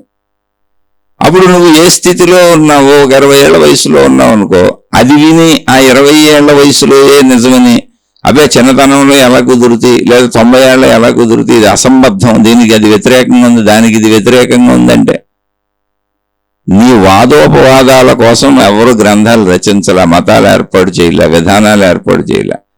అందులో నీకు పనికొచ్చేది తీసుకో, నీకు పనికిరాని వదిలేయి. ఎందుకని మొత్తం సృష్టి మొత్తానికి పనికొచ్చేలా ఉన్నాయి అవి. అనంతంగా చెప్పబడినవి కూడా సామాన్యంగా చెప్పబడినవి కదా, అనంతముగా అనేకముగా చెప్పబడినవి. అప్పుడు అనేకముగా చెప్పబడినప్పుడు ఘర్షణగా ఉంటుంది. 1, 2, 3, 4, 9 వరకు అంకెలేసాం అనుకోండి, ఎక్కడైనా ఒక అంకి ఇంకో అంకిలో ఉందా, 1 2లా ఉందా, 2 3లా ఉందా, 3 4లా ఉందా, 4 5లా ఉందా, 5 6లా ఉందా, 6 7లా ఉందా, 7 8లా ఉందా, 8 9లా ఉందా. ఈ మొత్తం 9 అంకెలే. అక్కడ 0 0తో మొదలవుతుంది, 0 1. మళ్ళీ ఇవే రిపీట్ అవుతూ ఉంటాయి ఎంత దూరం వెళ్ళినా. కానీ ఇక్కడ గమనించాలి, అంకెలుగా అవి వేరువేరుగా ఉన్నాయి. నేను 2 ఒప్పుకోనండి అంటే ఏమి లేదు, 2లో 2 1లా ఉన్నాయి. 2లో ఏముందంటే 2 లేదు, 1లో 2 ఉన్నాయి అంతే. 3లో ఏముందంటే 3లో 1లు 3 ఉన్నాయి. 4లో ఏముందంటే 1లో 4 ఉన్నాయి. అలా 9 వరకు 9లో 1లు 9 ఉన్నాయి. దాని పక్కన 0 పెట్టి 10 అన్నాం అనుకో, 1లో 10 ఉన్నాయి. ఇందుకే అన్నింటిలో ఉంది ఒకటే. ఆ ఒక్కటే ఎంతైనా ఉంది. 2లో 2 1లు ఉన్నాయి, 3లో 3 1లు ఉన్నాయి. నువ్వు అర్థం చేసుకోక అబ్బాయి 1 అంటే ఒప్పుకుంటాను, 1 అని చెప్పారు ముందు, ఇప్పుడు 2 అంటున్నారు, మళ్ళీ 3 అంటున్నారు, 9 అంటున్నారు, 10 అంటున్నారంటే అన్నిటిలోనూ ఉంది ఒకటే. అది నువ్వు అర్థం చేసుకోవాలి. అంత జ్ఞానానికి నువ్వు ఎదగాలి. ఎందుకలా అని ఎదగాలి. ఏదో ఒక చోట స్టేట్మెంట్లో కూర్చుందాం అని ట్రై చేయకూడదు. దాన్ని మూర్ఖత అంటారు. వీళ్ళు మూర్ఖ జ్ఞానులు. అంటే నా మతమే గొప్పది, నా మార్గమే గొప్పది, నా దేవుడే గొప్పడు, నేనే గొప్ప గురువుని, నా శిష్య సమూహమే గొప్పది, నేను చెప్పిందే రైటు, ఈ రంగు బట్టలే కట్టుకోవాలి, ఇదే సత్యము, మిగిలిందంతా అసత్యము, మన మతం కాలం వాళ్ళందరినీ చంపిపారేయండి, లేదా ఇతర మతాల వాళ్ళందరినీ మన మతంలోకి మార్చేయండి, లేదా ఇతర గురువుల వాళ్ళందరినీ ఇందులోకి తీసుకొచ్చేయండి, మందే ప్రచారం చేయండి, ఎవడి మీదకైనా అడ్డగోలుగా వెళ్ళిపోండి, మందే కరెక్ట్ అని ప్రజలందరినీ నమ్మించేయండి, మోసం చేయండి, ఇట్లా లాక్కొచ్చేయండి. అంటే వీళ్ళంతా మూర్ఖ జ్ఞానులు, మంద జ్ఞానులు. అంటే మందబుద్ధి. మంద జ్ఞానులు అంటే బుద్ధి పని చేయట్లేదు. మూర్ఖ జ్ఞానులు అంటే నేను పట్టుకుని కుందేలుకు 3 కాళ్ళు, నాదే సత్యం. కాదయ్యా, నేను నా మార్గంలో ఎలా వెళ్తున్నానో అందరూ వాళ్ళ మార్గాల్లో వెళ్తున్నారు. ఎవరికి నచ్చింది, ఎవరికి దొరికింది వాళ్ళు పట్టుకున్నారు. ఇప్పుడు దొండకాయ తినేది దొండకాయ తిన్నాడు, బెండకాయ తినేది బెండకాయ తింటున్నాడు. దొండకాయ జీవితమే కరెక్ట్ అని ప్రచారం చేయడం అర్థమైంది ఉంది అసలు. అలాగే దేవుళ్ళు దేవతలు ఎవరూ లేరు ఇక్కడ. భావన కల్పించుకున్నవి మతములన్నీ. మనుషుల యొక్క పరిస్థితులను బట్టి, గుణములను బట్టి, స్వభావములను బట్టి మనిషికి మనసుకు ఒక ఆలంబన కావాలి కనుక ఆ సృష్టి శక్తి, విశ్వశక్తి, ప్రకృతి శక్తి, మనిషిలోని ప్రాణశక్తి, ఆ శక్తి అనేది ఏంటో తెలిసి చావట్లేదు కనుక, అది మనిషికి కనపడదు కనుక, శబ్దస్పర్శ రూపరస గంధములకు అందట్లేదు కనుక, మనిషి అర్థం చేసుకునే విధంగా ఎలా చెబితే మనిషికి అర్థమవుద్దనే ప్రయత్నంలో నానా ప్రయత్నాలు జరిగినాయి. నానా విధములైన అనేక రకాల ప్రయత్నాలు జరిగినాయి. ఆ ప్రయత్నాలలో ఏర్పడినవే అనేక రకముల మతములు, ఆచారములు, సాంప్రదాయములు, పద్ధతులు, సాధనలు, విధానములు. ఇందులో ఘర్షణ పడేది ఏదైనా మూర్ఖ జ్ఞానము, మంద జ్ఞానము. మందబుద్ధులు బుద్ధే మందంగా ఉంది కనుక పనిచేయట్లేదు కనుక నేను పెట్టుకుంది గుండెలకి 3 కాళ్ళు అని పోతా ఉంటారు. మూర్ఖులు అంటే మందబుద్ధులు అంటే జ్ఞానం వాళ్ళకి అర్థమే కాలేదు అసలు. అర్థమైన వాళ్ళు అన్ని జ్ఞానాలు తెలుసుకోక్కర్లా. అన్ని జ్ఞానాలు తెలుసుకోవటం ఎందుకు? నీ జ్ఞానంలో నువ్వు వెళ్ళిపో సరిపోద్ది. నీ జ్ఞానంలో నువ్వు వెళ్ళిపో. ఇప్పుడు మనకు దాహం వేసిందండి, దాహం వేస్తే అక్కడ వాటర్ బాటిల్ ఉంది, ఎన్ని కావాలో నీళ్ళు తాగు, వాటర్ ఫిల్టర్ ఉంది, పట్టుకు తాగు. మొత్తం నీళ్ళ గురించి నీకెందుకు? ఎవరికేది కావాలో వాళ్ళు తాగుతారు. నీ దాహం నువ్వు తీర్చుకో, వాళ్ళ దాహం వాళ్ళు తీర్చుకుంటారు. అలా కాదు, నేను తాగిన వాటర్ ఫిల్టర్లో నీళ్లు తాగటమే కరెక్టు, ఈ నీళ్లే కరెక్టు, నేను తినే తిండే కరెక్టు, నేను వండిన కూరే కరెక్టు, నేను చేసుకున్న పచ్చడే కరెక్టు, నేను వేసుకున్న బట్టలే కరెక్టు, నేను తొడుక్కున్న చెప్పులే కరెక్టు, నేను కట్టుకున్న ఇల్లే కరెక్టు అంటే ఎంత మూర్ఖంగా ఉంటుందండి అది. ఆలోచించండి. అలా చెబుతాం అసలు ఎవరికన్నా? చెబితే పిచ్చాడు అంటారు. మీరు కూడా అందరూ ఎలాంటి ఇల్లే కట్టుకోవాలి, ఎలాంటి బట్టలే కట్టుకోవాలి, ఎలాంటి చెప్పులేదు. కానీ మీరు మతంలోకి వెళ్ళండి, అదే చేస్తున్నారు. ఎలాంటి రంగు బట్టలు కట్టుకోవాలని చెబుతున్నారు. మన ఆచారం ఇదేం చెబుతున్నారు, మన సాంప్రదాయం ఇదేం చెబుతున్నారు, మన పద్ధతి ఇదేం చెబుతున్నారు. ఓకే, మనం ఒక సమూహంగా ఇంట్లో ఎలా పాటించుకున్నా అలా పాటించుకోండి, తప్పు లేదు. ఇంకొకళ్ళు కాదని ఎలా చెబుతారు? వాళ్ళ ఇంట్లో వాళ్ళ కూరలు వండుకున్నారు, విఘ్నత అంటారు దాన్ని. అలా మీరు జ్ఞానాన్ని పెంచుకోండి అంతే. కొట్టుకు చచ్చేవాళ్ళని జ్ఞానం నాలుగోవడం మనకెందుకు? మీరు ఒక్కళ్ళ జ్ఞానం పెంచుకోండి చాలా. ఆధ్యాత్మికత, వ్యక్తిగతము, మీ జ్ఞానాన్ని మీరు పెంచుకొని చాలు. అప్పుడు ఏం చేయాలి? అర్థం చేసుకునే ప్రయత్నం చేయాలి. ఇప్పుడు నేను వేదాలు అన్నాను, అందులో కర్మకాండ. కర్మకాండ అంటే ఏం లేదు, వాళ్ళు పేరు పెట్టారు. ఇప్పుడు అందులో ఏమి లేదు, మనం ఎలా జీవించాలో ఉంది. అలా జీవించడానికి అనువుగా మన జీవితంలో దైవత్వాన్ని ఎలా ఆపాదించుకోవాలో చెప్పారు. ఎందుకని ఆ దైవశక్తిని నిరంతరం మరిచిపోకుండా ఉంటే తప్ప నువ్వు అలా జీవించవు. కాబట్టి నీకు దైవీ భావన ఉండాలి. దేవుడు చూస్తున్నాడు, దేవత చూస్తుంది అనే భావన నీకు ఉండాలి. కాబట్టి ముందు నువ్వు మనిషివి కనుక నీకు అర్థం అవట్లేదు కనుక నీ స్థాయిలో నీకు అర్థమయ్యేలా నీలాంటి మనిషి లాంటి దేవుణ్ణి దేవతల్ని పెట్టి వాళ్ళు శక్తి స్వరూపులు, మొత్తం వాళ్ళే చేస్తున్నారు కనుక నువ్వు మొత్తం నీ నిత్య నైమిత్తిక కర్మలు ఇలా చేసుకోవాలి, ఇవన్నీ నువ్వు అనుష్ఠానం చేయాలని ఒక్కొక్క స్థితిలో ఒక్కొక్కరు చెప్పారు. మళ్ళీ అందరికీ అన్నీ కాదు, ఎవరి స్థాయిని బట్టి వాళ్ళకి, ఎవరి ఆసక్తిని బట్టి వాళ్ళకి. అప్పుడు ఒకదాన్ని ఒకటి వ్యతిరేకించకూడదు. నీకు అవసరమైంది పట్టుకెళ్ళిపోవాలి తప్ప నాది పట్టుకొని మిగిలిన తప్పులని చెప్పకూడదు. తప్పు అని చెబుతున్నావు అంటేనే నువ్వు తప్పు. అసలు తప్పులు ఎందుకు ఎదుగుతున్నావు? అన్నింటిలో నీకు అవసరమైంది కావాలి. కానీ ఇప్పుడు హోటల్కి వెళ్ళావు, నానా రకాల పదార్థాలు ఉన్నాయి, అడిగావు, ఓకే చెప్పారు, అందులో నీకు నచ్చని బోర్డులు ఉన్నాయి, నీకు నచ్చినవి ఉన్నాయి, నచ్చింది తిని వెళ్ళిపోవాలి. కానీ మిగిలిన తప్పని హోటల్ కాడ కూర్చొని ప్రచారం చేస్తావు, అవి తినబాకండి అని. అప్పుడు నేను పిచ్చోడు అంటారు, మూర్ఖుడు అంటారు. ఇక్కడ సేమ్ అంతే స్టోరీ. కానీ ఈ పిచ్చోడు మూర్ఖుడు అనుకున్న వాళ్ళు ఇది విశాలమైన మతం కాబట్టి కోటాను కోట్ల మంది అనుసరిస్తున్నారు కాబట్టి కొట్టుకు చేస్తున్నారు అంతే. ఒక్క దేవుడి దగ్గర తప్ప మనుషులు విడిపోయింది అక్కడ చెప్పండి. హోటల్కి వెళ్తే కులం అడుగుతారా? బట్టలు కొట్టుకెళ్తే జాతి మా మతమోడు బట్టలకి మా మతమోడు తయారు చేసినవి కొనుక్కుంటాం, మా జాతోడు తయారు చేసినవి కొనుక్కుంటాం, ఆ మందులో వేసుకుంటాం. ఎక్కడన్నా ఉంది? ఎక్కడ లేదు ప్రపంచం. అలా ఉంటే చచ్చిపోతారు మనుషులు, దొరకవు. నీ జాతోడు ఎక్కడ దొరుకుతాయి? నీ మతముడు ఎక్కడ దొరుకుతాయి? అసలు మతంతో ఉపయోగం లేదు. ఎందుకని జీవిత విధానంలో వస్తువులు, విషయాలు, జీవితం మొత్తం ఏ మతస్థులైనా జీవిస్తున్నాం. ఎవరు ఎక్కడ తయారు చేసినా కొనుక్కుంటున్నాం, వాడుకుంటున్నాం, మింగుతున్నాం, తింటున్నాం, డాక్టర్లు వేక్టర్లు బతుకుతున్నాం. మా మతపు డాక్టర్ దగ్గరికి వెళ్తాను, మా మతపు వాళ్ళు పెట్టిన హాస్పిటల్లోనే జాయిన్ అవుతాను, ఆ మందుల షాపులోనే కొనుక్కుంటాను అంటలేదుగా. అంటే జీవితంలో అన్ని ఎక్కడైనా ఎవరితోనే కలిసి బతికేస్తున్నాం. ఎందుకని అలా అయితే బ్రతుకు సాగదని మనకు తెలుసు. అందుకని అక్కడ చచ్చిపోతాం, బ్రతుకు సాగదు తెలుసు కాబట్టి అక్కడ మతం పెట్టుకోవట్లా. కానీ విడిగా మతాలు అసలు లేని విషయాలకు వచ్చి కొట్టుకు చేస్తున్నాం. అక్కడ మతం కనపడదు, ప్రార్థనాలయం మనం కట్టుకుందో, దేవుడు కనపడదు, దేవత కనపడదు.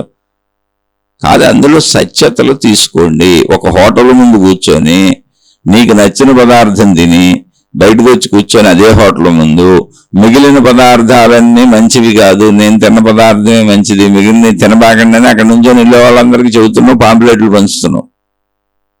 ఈ మతాల వాళ్ళతో ఊళ్ళు ఇల్లు తిరిగి అన్ని చెబుతూ ఉంటారు, యూట్యూబ్లో రిలీజ్ చేస్తుంటారు, ప్రచారాలు ఎదుటి మతాలను తిడుతూ మళ్ళీ మా మతమే గొప్పదంటూ. అలాగే నేను తిన్న టిఫినే గొప్పదే, నేను కట్టుకున్న బట్టలే గొప్పవే అని నేను ఒక పాంప్లెట్ తయారు చేసావు. మిగిలిన అన్ని తప్పు అని ఆ పాంప్లెట్లో రాసి అది పంచుతున్నావు అనుకో, అప్పుడు నేనేమంటారు? పిచ్చోడు అనరు.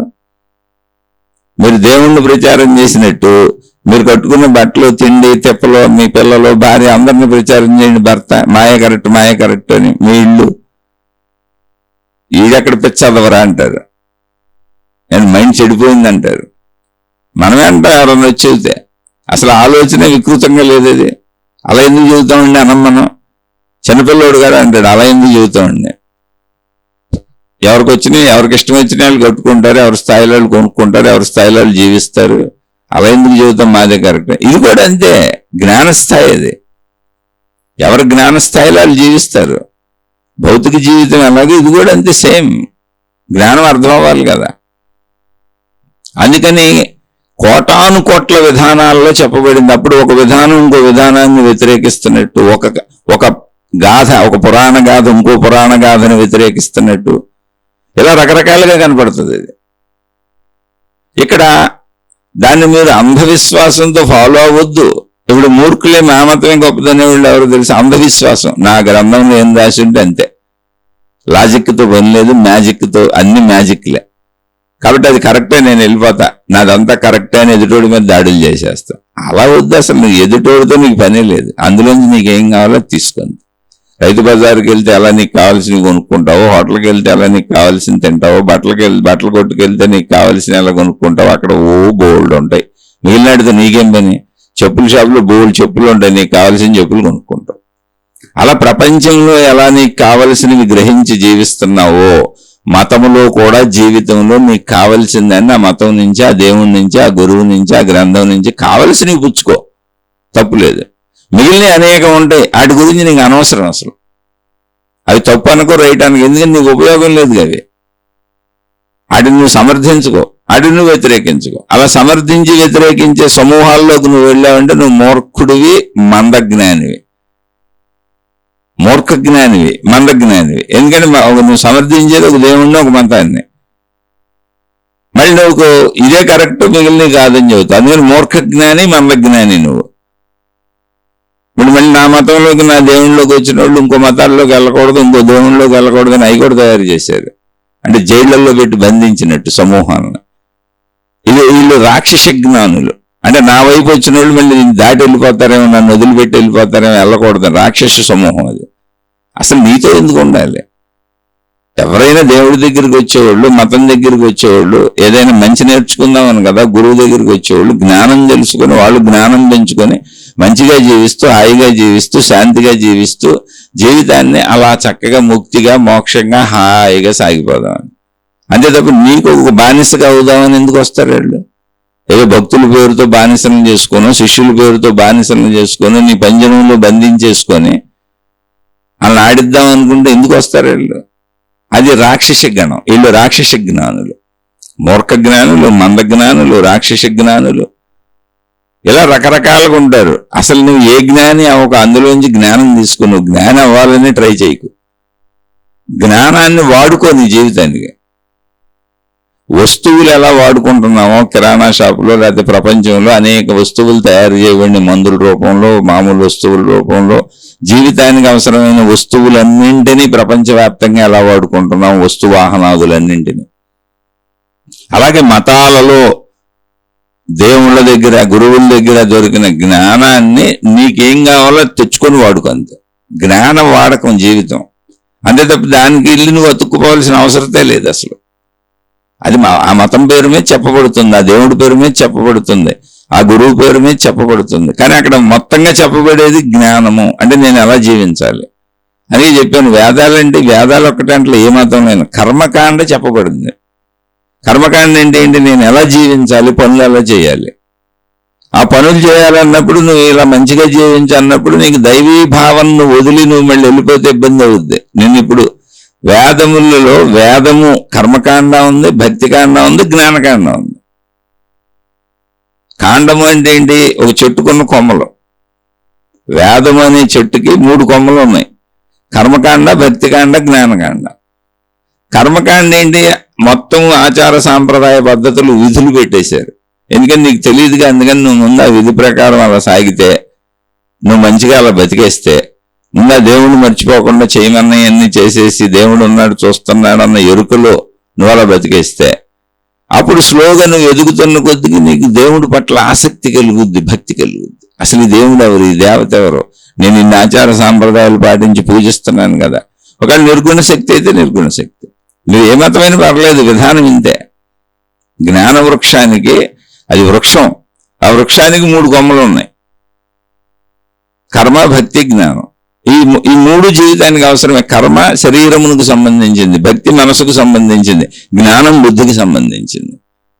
3 కరెక్ట్గా పనిచేయకపోతే నువ్వు జీవించలేవు.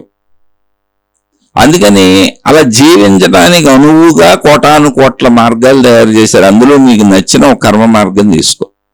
మిగిలినవి తప్పు అని చెప్పుకో, నీది రైట్ అని చెప్పుకో. నీకు నచ్చింది నువ్వు తీసుకున్నావు, నీకు నచ్చిన టిఫిన్ హోటల్కి వెళ్ళి ఆర్డర్ పెట్టుకు తిన్నావు. అంతే సింపుల్ అయిపోయింది అక్కడ. ఇప్పుడు ఇది చేయగా ఏమవుద్ది? మనసుకు అలవాటు అయిపోద్ది. మనం మనసు ఎలా ఏర్పడుతుందని చెప్పుకున్నాం, ప్రతి శీర్షికలో చెప్పుకుంటాం. ఈ శరీరంతో పంచేంద్రియముల ద్వారా మనం గ్రహించినటువంటి విషయములన్నీ మనసుకు అయిపోతున్నాయి. ఇప్పుడు ఆ మనసులో రోజు కాఫీ తాగి అలవాటు పడిపోయి, ఇప్పుడు కాఫీ తాగపోతే నేను ఉండలేను అన్నాం అనుకోండి, అది కాఫీ పట్ల భక్తి నీకు, అది కూడా భక్తే. కానీ అక్కడ దాన్ని కోరిక అన్నాం, ఆసక్తి అన్నాం, ఇష్టం అన్నాం. అలా నిత్యము నీకు అలవాటు అయిపోయిన విషయాలన్నీ దేనికి నువ్వు అతుక్కుపోయావో అవన్నీ భక్తే. అలా భగవంతుడి పట్ల అతుక్కుపోతే భక్తి. అది కర్మ చేసి భగవంతుడు కర్మలు పెట్టారు, ఆరాధనలో, ప్రార్థనలో, పూజలో, ఏదో ఒకటి నువ్వు ఈ విధిగా ఇవి చేయాలి. అందులో నువ్వు చేయగలిగేది నువ్వు ఎంచుకుంటావు. అక్కడ ఎవరెవరు ఏమేం చేయాలో కూడా చెప్పారు, నీకు ఇష్టమైంది తీసుకో. ఇక్కడ ఎవరు బలవంతంగా బెత్తం పట్టు కొట్టేవాళ్ళు అసలు లేరు. నేను ఈ పుస్తకాల్లో ఉన్నాయి, అంతే, గ్రంథాల్లో ఉన్నాయి. వాటి గురించి వాదోపవాదనలు చేసేవాళ్ళంతా మళ్ళీ చెప్పాను. మూర్ఖ జ్ఞానులు, మంద జ్ఞానులు, రాక్షస జ్ఞానులు, రాక్షసులు వీళ్ళు. కానీ వీళ్ళందరూ ఈ భగవంతుడు, మతము, దేవుడితోనే వెళ్తున్నారు. అందుకని జ్ఞానులు అనాల్సి వచ్చింది.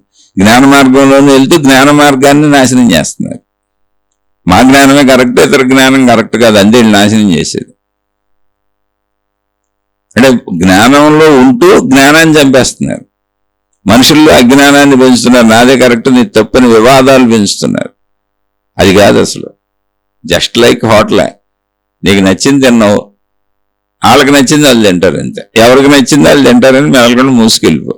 హోటల్ ముందు కూర్చొని పాంప్లెట్లు పంచుకో, నేను తిన్నదే కరెక్ట్, మిగిలిన కరెక్ట్ కాదు, అందరూ ఇదే తినండి అని. అంతే సింపుల్. అది ఎంత హాస్యాస్పదంగా ఉంటుందో, ఒకవేళ హోటల్లో పదార్థాల విషయాలు మతాలుగా పెట్టుకొని కొన్ని ఆలోచించి ఇలా కొట్టుకుంటున్నారు అనేది ఎంత హాస్యాస్పదంగా ఉంటుందో హోటల్లో విషయాలకే, ఇది కూడా అంతే హాస్యాస్పదమైన విషయం ఎవరికి నిజమైనటువంటి జ్ఞానం అర్థమైన వాళ్ళకి. కాబట్టి నువ్వు చక్కగా ఉండు, నువ్వు అన్నింటిలోంచి నీకేం కావాలో తీసుకో. ఇప్పుడు ప్రపంచంలో మతాలు పక్కన పెడితే, ప్రపంచంలో ఏ దేశానికైనా వెళ్ళండి, ఎక్కడికైనా వెళ్ళండి, మీ దేశంలో తిరగండి, ఏదైనా కొనండి, ఏదైనా తినండి, ఏదైనా తాగండి, నా మతముడిదే తింటాను, నా మతముడిదే తాగుతాను, నా మతముడిదే కొంటాను, నా మతముడితోనే కూర్చుంటాను, నా మతముడియే అనేది కుదురుతుంది. అసలు అలా అయితే బతకగలం. అసలు మనకు అన్నం దొరుకుద్దా? నా మతముడిలో నుండి బియ్యమే, నా మతముడిలో నుండి గోధుమలే, నేను చపాతీలు చేసుకు తింటాను, అన్నం వండుకు తింటానంటే నీకు అన్నమే ఉండదు. అందుకని మనం చాలా తెలివిగలం, చాలా మూర్ఖులం. ఎందుకని అంటే ఇక్కడెక్కడ మతాన్ని ఉపయోగించుకోవట్లేదు, కేవలం దేవుడి పేరు మీద, కనపడని దేవుడి పేరు మీద, కనపడని దేవత పేరు మీద లేని మతాన్ని మనమే భావించుకొని లేని దాని పట్ల కొట్టుకు చేస్తున్నాం. చిన్న బ్రెయిన్ వెలిగితే చాలు, అదే జ్ఞానం. అవసరమైన ఏ చోట మనం కొట్టుకోవట్లే, నా మతం వాళ్ళదే కొంటానని అస్సలు లేదు. అక్కడ ఎవరు ఏది చేసినా పర్లేదు. మనకు మందులు ఎవరు తయారు చేశారని అడగం అసలు. మనం డాక్టర్ గారు ముందు నన్ను బతికించండి అంటాం. డాక్టర్ గారు మీ కులం ఏంటి, మీ మతం ఏంటి, మీ జాతి ఏంటి, మీరు ఏ దేవుడిని నమ్ముతారని అడగం అసలు. బాబు నన్ను ఎలాగోలా బతికించంటాం. అందుకని అసలు అక్కడ దేవుడి ప్రస్తావన లేకుండా వైద్యో నారాయణో హరి అన్నారు. అసలు వైద్యుడే దేవుడు అనేశారు. మళ్ళీ దేవుళ్ళ ప్రస్తావన తేవడం ఎందుకు, నాయనా నన్ను బతికించే నువ్వే దేవుడు అనేశారు. అదేం తప్పు చెప్పల మహాత్ములు. పాపం మనం మూర్ఖ జ్ఞానులుగా, మందజ్ఞానులుగా, రాక్షస జ్ఞానులుగా అవుతామని మాతృదేవో భవ అన్నారు. అయ్యా అసలు నువ్వు దేవుడు మాట దేవుడు ఎరుగు, నీకు జన్మనిచ్చిన తల్లి నీ మొదటి దేవుడు, ఎందుకని వాళ్ళే పెంచాలి కదా నిన్ను. పితృదేవో భవ, అయ్యో నీకు జన్మనిచ్చి నిన్ను పెంచి మళ్ళీ నీకు కావలసిన సౌకర్యాలన్నీ సమకూర్చి చెమటోడ్చి నీ కాళ్ళ మీద నువ్వు నిలబడే 25-30 ఏళ్ళు వచ్చి నీకు పెళ్లిళ్ళే, నీకు పిల్లలు పుట్టి నీ కాళ్ళ మీద నువ్వు నిలబడే వరకు వాళ్ళ రక్తాన్ని ధనంగా మార్చి, ఇంధనంగా మార్చి నిన్ను బతికించారు. అందుకని పితృదేవో భవ, మాతృదేవో భవ. అలాగే నీకు విద్యాబుద్ధులు నేర్పుకొచ్చారు చిన్నప్పటి నుంచి, ఆచార్య దేవో భవ. నీకు చెప్పిన వాళ్ళయ్యా దేవుళ్ళు, దేవుణ్ణి ఎక్కడ ఎత్తుకుతావు, మనుషులతో మంచిగా ఉండన్నారు. అతిథి దేవో భవ. నీ చుట్టూ నువ్వు ఎవరిని వాడుకుంటున్నావో వాళ్ళందరూ దైవ స్వరూపాలు, వాళ్ళతో తిరిగి నువ్వు మంచిగా ఉండి వాళ్ళకి ఆ గౌరవాలు, వాళ్ళకి ఇవ్వాల్సిందంత ఇచ్చాయి. ఇచ్చిపుచ్చుకునే వ్యవస్థ అది. ఎందుకంటే వక్ర బుద్ధి ఉన్నోళ్ళు వాదనలకు వస్తారు. వక్ర బుద్ధిని పెట్టుకుంటే మనకు కూడా సరిగ్గా అర్థం అవుతుంది. అందులో ఇలా చెప్పావు, ఇందులో ఇలా చెప్పావు. నాకు బోల్డ్ మంది అంటే ఈ ప్రశ్న అడిగిన సోదరికి అస్సలు చెప్పట్లే నేను. నాకు కామెంట్లు పెడతా ఉంటారు చాలా మంది, అందులో ఎలా చెప్పావు, ఆ శీర్షికలో ఇందులో ఎలా చెప్పాడు. అసలు ఒక శీర్షిక ఏంటి? ఇలాంటి జన్మలు 1000 జన్మలు ఎత్తినా చవటం తరగదు, అనంతం సృష్టి. అప్పుడు చెప్పేటప్పుడు భిన్నత్వం రకరకాలుగా వస్తుంది. వేళ్ళు, ఇప్పుడు ఒక చెట్టుకు వేర్ల గురించి మాట్లాడుతున్నాం అనుకోండి, అదే నిన్న ఆకుల గురించి అన్నావు, ఆకులు అన్నావు, ఇప్పుడు వేర్లు అంటున్నావు. ఏంటంటే చెట్టుకు ఆకులు ఉన్నాయి, వేర్లు ఉన్నాయిరా నాయన. వేర్లు వేరు, ఆకులు వేరు, కాయలు వేరు, పువ్వులు వేరు, కొమ్మలు వేరు, కాండం వేరు, అన్ని వేరుగానే ఉన్నాయి. మొత్తం కలిపితే చెట్టు. ఏంటంటే మీరు ఒక రోజు ఏమో వేర్లు అంటారు, ఒక రోజు ఏమో కొమ్మలు అంటారు, ఒక రోజు ఆకులు అంటారు, ఒక రోజు కాయలు అంటారు, ఒక రోజు పువ్వులు అంటారు, మళ్ళీ అన్ని చెట్టుకే అంటారు. ఎట్టకండి ఎలా అర్థమవుద్ది ఇదంటే నువ్వు అర్థం చేసుకోవాలి, నీ బుర్రను పెంచుకో. నా బుర్రను తగ్గించమని అడగ, తగ్గించినా నేను అసత్యం చెప్పాలి నీకు ఇప్పుడు, ఎందుకంటే ఇవన్నీ చెట్లోనివేగా. అలా అనంత జ్ఞానాన్ని అందించారు. ఇక్కడ ఈ గ్రంథంలో ఎందుకు చెప్పారు, ఆ గ్రంథంలో అలా ఎందుకు చెప్పారు, అది కూడా వాదించుకు. నీకు అర్థం అవ్వలేదు అంతే. అసలు నీకు అర్థం అవ్వాల్సిన అవసరం కూడా లేదు. ఎందుకని అది ఇంకొకరి కోసం, ఎవరికో. అనేక రకాల జీవులు ఉన్నారు ఇక్కడ, అన్ని నీ యాంగిల్లోంచి చూడకో. ప్లస్ పుట్టిన బిడ్డ దగ్గర నుంచి 100 సంవత్సరాల ప్రయాణం వరకు అన్ని స్థితుల్లో వాళ్ళు ఉంటారు. వీళ్ళందరికీ అర్థం అవ్వాలి. ప్లస్ మళ్ళీ మనుషుల్లో అనేక గుణాలు, అనేక స్వభావాలు, అనేక ప్రవృత్తులు ఉన్న వాళ్ళు ఉంటారు. బుద్ధి తీక్షణత ఎక్కువ ఉన్న వాళ్ళు ఉంటారు, బుద్ధి కుశలత తక్కువ ఉన్న వాళ్ళు ఉంటారు. ఇలా మళ్ళీ అనేక గుణ స్వభావాలు ఉన్న వాళ్ళకి అర్థం అవ్వాలి. అందుకని అన్ని రకాలుగా నానా విధములుగా నానా రకములుగా ప్రయత్నించారు. కోటాను కోట్ల విధములుగా చెప్తానికి ట్రై చేశారు. అలా వచ్చింది సాహిత్యం. అందులో నచ్చితే తీసుకోదాన్ని, విమర్శించుకు. నచ్చితే ఏంటి, నీకు అర్థమైంది అని అర్థం. నచ్చలేదండి, నీకు అర్థం కాలేదని అర్థం. నాకు అర్థం కాలేదు, అర్థం కాని అసలు నీకు ఎందుకు, అర్థమైంది సరిపోద్దిగా. కడుపు నిండటానికి ఎంత కావాలో అంత తింటే సరిపోద్దిగా. ప్రపంచంలో ఎంత ఉంటే మనకెందుకు.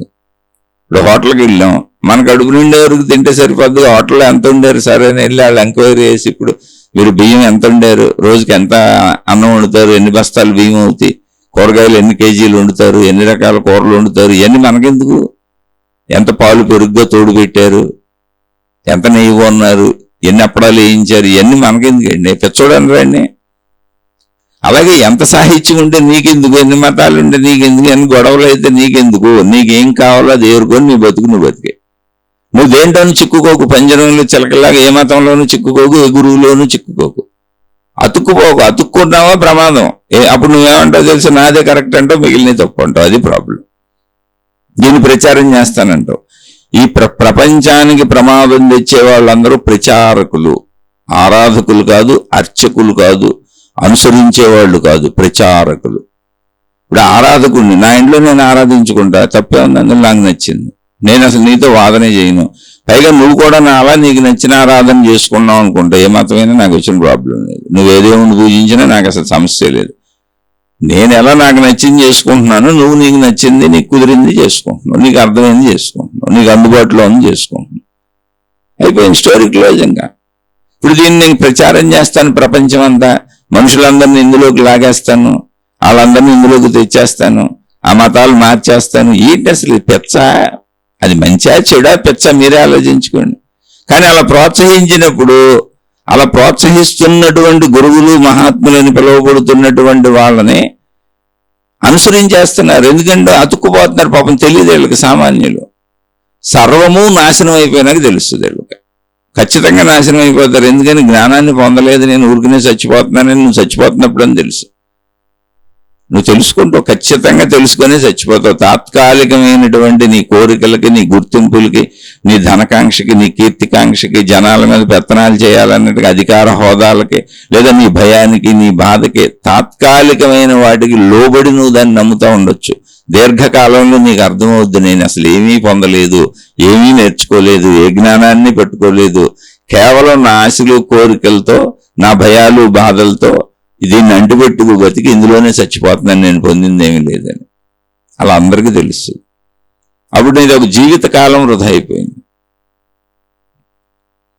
నువ్వు బట్టల కొట్లు ఎలా వాడుకుంటావో, మందుల షాపులు ఎలా వాడుకుంటావో, కిరాణా షాపులు ఎలా వాడుకుంటావో, ప్రపంచంలోని అన్ని రైళ్లు ఎలా వాడుకుంటావు, విమానాలు ఎలా వాడుకుంటావు, బస్సులు ఎలా వాడుకుంటావు, కార్లు ఎలా వాడుకుంటావు, అలా ఎలా అయితే నీకు అవసరమైనవి తెచ్చుకుంటావో ఎలా వాడుకుంటావు. ఇప్పుడు ఏసీలు షాప్ ఉంది, అన్ని ఏసీలు తెచ్చుకుంటావా, లేదా ఏసీ షాపులో కూర్చుంటావు. నువ్వు వెళ్ళి నీకు కావాల్సిన ఒక ఏసీ కొనుక్కుంటావు, నీకు కావాల్సిన ఒక ఫ్యాన్ కొనుక్కుంటావు, నీకు కావాల్సిన బల్బు కొనుక్కుంటావు. అంతే తప్ప షాపుతో నీకేం పని. అలాగే ఈ మత ప్రచారకులతో, ఈ మత బోధకులతో, ఈ మతాలని వ్యాప్తి చేసి ఇతర మతాలను ఇందులోకి లాగేయాలనుకునే వాళ్ళతో నీకేం పని లేదు. జస్ట్ నీకు కావలసింది బ్రతకడానికి అవసరమైన సద్జ్ఞానం, లేదా ఈ మూలతత్వాన్ని, ఆ సద్జ్ఞానం మంచిగా జీవించడానికి అవసరమైన జ్ఞానాన్ని పొందుతూ, అసలు నా మూలం ఏంటి అనే దాన్ని తెలుసుకునే ప్రయత్నం చేస్తే చేయి, లేకపోతే వదిలే, నీ ఇష్టం. అది ముందైతే మంచిగా బ్రతకడానికి అవసరమైంది కావాలి. అందుకని నీకు కావలసిన జ్ఞానాన్ని తీసుకో. ఒక షాపులోంచి నీకు కావలసిన వస్తువుని ఎలా తెచ్చుకుంటావో, ప్రపంచంలోంచి ఇప్పుడు బోల్డ్ మంది స్త్రీలు ఉన్నారు, బోల్డ్ మంది పురుషులు ఉన్నారు. నాకు కావలసిన స్త్రీని తెచ్చుకున్నా, నాకు కావలసిన పురుషుల్ని తెచ్చుకున్నా, అంతే అయిపోయింది. నా కుటుంబం స్టార్ట్ అయిపోయింది. ఇంకెంతమంది పురుషులు ఉంటే నాకెందుకు, ఎంతమంది స్త్రీలు ఉంటే నాకెందుకు, నా కుటుంబం స్టార్ట్ అయిపోయింది. అలాగే నీకు కావలసిన జ్ఞానాన్ని తెచ్చుకో. ఎక్కడేం జరుగుతుంది నీకెందుకు, దానికి అతుక్కుపోవటం ఎందుకు, దాంతో నీకు పని ఎందుకు. అసలు నేను ఇప్పుడు దీన్నే ప్రచారం చేస్తాను, మోసుకు తిరగటం ఎందుకు. ఏమన్నా అర్థం ఉందా? దాని జీవితంలో ఆచరించుకో. అది నీకోసం, నువ్వు దానికోసం కాదు. అది నీకోసం అయినప్పుడు నీ జీవితం హాయిగా సాగిపోద్ది. నువ్వు దానికోసం అయినప్పుడు నీ జీవితం పనికి రాకుండా పోయింది. ఇది ఎవరికి వాళ్ళే నిర్ణయించుకోవాలి. ఇది ఎవరికి వాళ్ళే నిర్ణయించుకోవాలి. కేవలము ఇప్పుడు ఇందాక చెప్పుకున్నాం, ఒక వృక్షానికి కర్మకాండ, భక్తికాండ, జ్ఞానకాండ అని ఉన్నాయి. కర్మకాండ చేస్తూ నువ్వు ఆ ధర్మాన్ని వదలకుండా ఉండాలంటే నీకు ఆ భక్తిని ఎక్కించాలి. భక్తి కాండ చేయగా అది మనసు అయిపోయి దాని మీద ఇష్టత పెరుగుద్ది, ఆ దేవుడి పట్ల ఇష్టత పెరుగుద్ది, ఆ సాంప్రదాయాల పట్ల ఇష్టత పెరుగుద్ది. చేసుకుంటూ వెళ్ళిపోతాను, ధర్మంగా జీవిస్తాను. ఇప్పుడు ఇష్టత పెరిగినాక ఏం చేస్తాను, బాగా ఈ దేవుడికి దగ్గరికి వెళ్ళిపోవాలి, దేవుడు ఎవరో తెలుసుకోవాలని ప్రయత్నిస్తాను. ఇష్టత బాగా పెరిగినాక ఏమవుద్ది, వదలాలనిపించదు. వదలాలనిపించినప్పుడు ఈ దేవుడి యొక్క సంపూర్ణత, ఈ దేవత యొక్క సంపూర్ణత, లేదా ఈ శక్తి యొక్క సంపూర్ణత ఏంటో తెలుసుకోవాలనిపిస్తుంది. అప్పుడు జ్ఞానంలోకి వెళ్ళిపోతాను. ఇవి ఇలా వెళ్ళే విధానాలే తప్ప వేరు మార్గాలు కూడా కాదు అది. అప్పుడు జ్ఞానంలోకి వెళ్ళినాక ఆ విషయం అంతా తెలుసుకొని నేనే అది అయిపోతాను. జ్ఞానం అంటే ఏంటి, నేను అది అయిపోయాను, ఆ విషయం నాకు తెలిసిపోయింది. ఇప్పుడు టీ పెడుతున్నారనుకోండి, టీ పెట్టడం రాని వాళ్ళకి స్టార్టింగ్లో పెద్ద పని అది. అసలు టీ పెట్టడమే తెలియదు అనుకోండి, చాలా పెద్ద పని అది. కన్ఫ్యూజన్గా ఉంటుంది. అసలు పొంగిపోయి అదంతా పొంగొట్టేస్తుంటారు. టీ పెట్టడం వచ్చేసింది అనుకోండి, ఇప్పుడు ఏమైంది, అది నేను అయిపోయాను, నాకు సునాయాసం అయిపోయింది, అసలు పని చేస్తున్నట్టు కూడా ఉండదు నాకు. అన్ని టకటక పెట్టి అక్కడ పెట్టేస్తాను, అంటే అది నేను అయిపోతాను. అలాగే నేను ఏ కర్మకాండని ఏ దేవుడితో అయితే ఆచరించానో, ఏ ఆచార సాంప్రదాయాలు పాటించి ధర్మంగా బతకడానికి అవసరమైన జ్ఞానాన్ని ఆ దేవుడి నుంచి తెచ్చుకుంటూ ఆ దేవుణ్ణి మర్చిపోకుండా కర్మకాండలు ఆచరిస్తున్నాను. ఆచరించగా ఆ దేవుడి పట్ల, ఆ దేవత పట్ల, ఆ శక్తి పట్ల భక్తి పెరిగింది. భక్తి పెరిగినాక ఆసక్తి పెరిగి అసలు ఏంటి, దేవుడు ఎవరు, ఈ దేవత ఎవరు అని మొదలెట్టాను. ఇప్పుడు జ్ఞానంలోకి వెళ్ళాను. జ్ఞానం సంపూర్ణంగా తెలుసుకున్నాక జ్ఞానం నాలోకి ప్రవేశించి అది నేనైపోయాను. అంతే, ఆ శక్తే నేను అయిపోయాను, ఆ దేవుడే నేను, ఆ దేవతే నేను. ఒకవేళ దేవుడు నేను కాదు, దేవత నేను కాదు, జీవుడు దేవుడు వేరు అనే మతాల్లో ఉన్నాను, అప్పుడు నా దేవుడి లోకంలో నేను ఉంటాను శరీరం వదిలేసినాక. అప్పుడు కూడా శాశ్వతత్వమే. మీరు ఎలా నమ్మినా, ఏది నమ్మినా అది శాశ్వతత్వం. ఒక శాశ్వతత్వాన్ని నమ్ముతారు, అదే జ్ఞానం. జ్ఞానం శాశ్వతం, సత్యం జ్ఞానం అనంతం బ్రహ్మ, అదే సత్యం. అది శక్తిగా నమ్మినా ఓకే, శక్తిగా నమ్మితే అహం బ్రహ్మస్మి అంటారు. ఆ ఆత్మశక్తిని నేనే, ఆ బ్రహ్మమును నేనే అంటే శక్తిని చెబుతున్నారు అక్కడ. కానీ దేవుడిని చెబుతున్నారు అనుకోండి, నా దేవుడితో నేనున్నాను, నా దేవుడి లోకంలో నేనుంటాను, నా దేవుడు ఉంటాడు, నేనుంటాను, మళ్ళీ చిచ్చి ఈ భూమి మీదకి రావాల్సిన అవసరమే నాకు లేదు, ఇక్కడ శరీరం వదిలేసి మరణించినాక నేను దివ్య శరీరంతో నా దేవుడి దగ్గరే ఉండిపోతాను, దేవలోకంలో ఉంటాను, అక్కడ సుఖ దుఃఖాలు ఎట్టే ఉండవు, అంతా హాయిగా ఉంటుంది, అంతే. ద్వంద్వత్వం లేని స్థితిలో నిశ్చలంగా నా దేవుడితో గడుపుకుంటాను. అప్పుడే ఓకే, అదేనా శాశ్వతత్వమే. అలా అటువైపు మన ప్రయాణాలు సాగుతాయి. ఆ ప్రయాణాలకు అనుగుణంగా సాహిత్యం అనేకంగా చెప్పబడింది. అలాగే నేను చెప్పేట్లో ఒక శీర్షికలో మొత్తం నేను ఎక్కడ చెప్పగలను, ఎలాంటి శీర్షికలు 100 జన్మలు ఎత్తి నేను చెప్పిన 100 జన్మలు మీరు వరుసగా విన్న మొత్తం ఒక్కసారిగా ఎవరికి అర్థం కాదు. ఎందుకని ప్రతి శీర్షిక ఇప్పుడు మీ ప్రశ్నని దృష్టిలో పెట్టుకొని చెప్పాను, ఆ ప్రశ్న వరకే చెబుతాను. దాని వివరణ ఇంకా బోల్డ్ ఇవ్వచ్చు, అలా గంటలు వివరణ ఇవ్వచ్చు, అనేక ఉదాహరణలు ఇవ్వచ్చు. అప్పుడు ఇంకొకరు రేపు ప్రశ్న వేస్తారు, మళ్ళీ దీనికి ఇదిలా చెప్పారు, దానికి అలా ఏంటని. అవన్నీ సమన్వయపరుచుకోవాల్సిన బాధ్యత మీది. అలాంటి సందేహం వస్తే అడగండి, తప్పకుండా చెబుతా. కానీ నేను ఎక్కడ చెబుతున్నా అంటే నేను చెప్పే విషయాలు కాదు, నేను చెప్పే విషయాలకు సందేహం అడగని నేనే చెబుతున్నా. తప్పకుండా అడగండి, ఎందుకంటే మనం ఆధ్యాత్మిక చదువుకుంటున్నాం, అంతే తప్ప సందేహం అడిగేవాళ్ళు నాతో పోటీ పడి నీకు తెలుసా లేదని కదా. అలా అయితే నాకు అసలు తెలియదు, నేను ఎవరితో పోటీ పడలేను, నేను సామాన్యుడిని ప్రతిరోజు చెప్పుకుంటున్నాను. ఈ విన్న విషయాలలో విని గ్రహించి ఆచరించుకుంటూ ముందుకు సాగుతుంటే ఆ విషయాలలో సందేహం వస్తే అడిగితే మళ్ళీ విశ్లేషించుకుందాం తెలిస్తే. ఎందుకంటే మహాత్ములు అందించినటువంటి జ్ఞాన సాహిత్యం, ఆధ్యాత్మిక సాహిత్యం అనంతంగా ఉంది, అంతులేనంత ఉంది. అందులోంచి ఏరుకోవటమే, మనం అది అయ్యే వరకు ఏరుకుంటానే ఉండాలి. గాలి అవ్వటం అంటే ఏంటి, ఆ జ్ఞానం.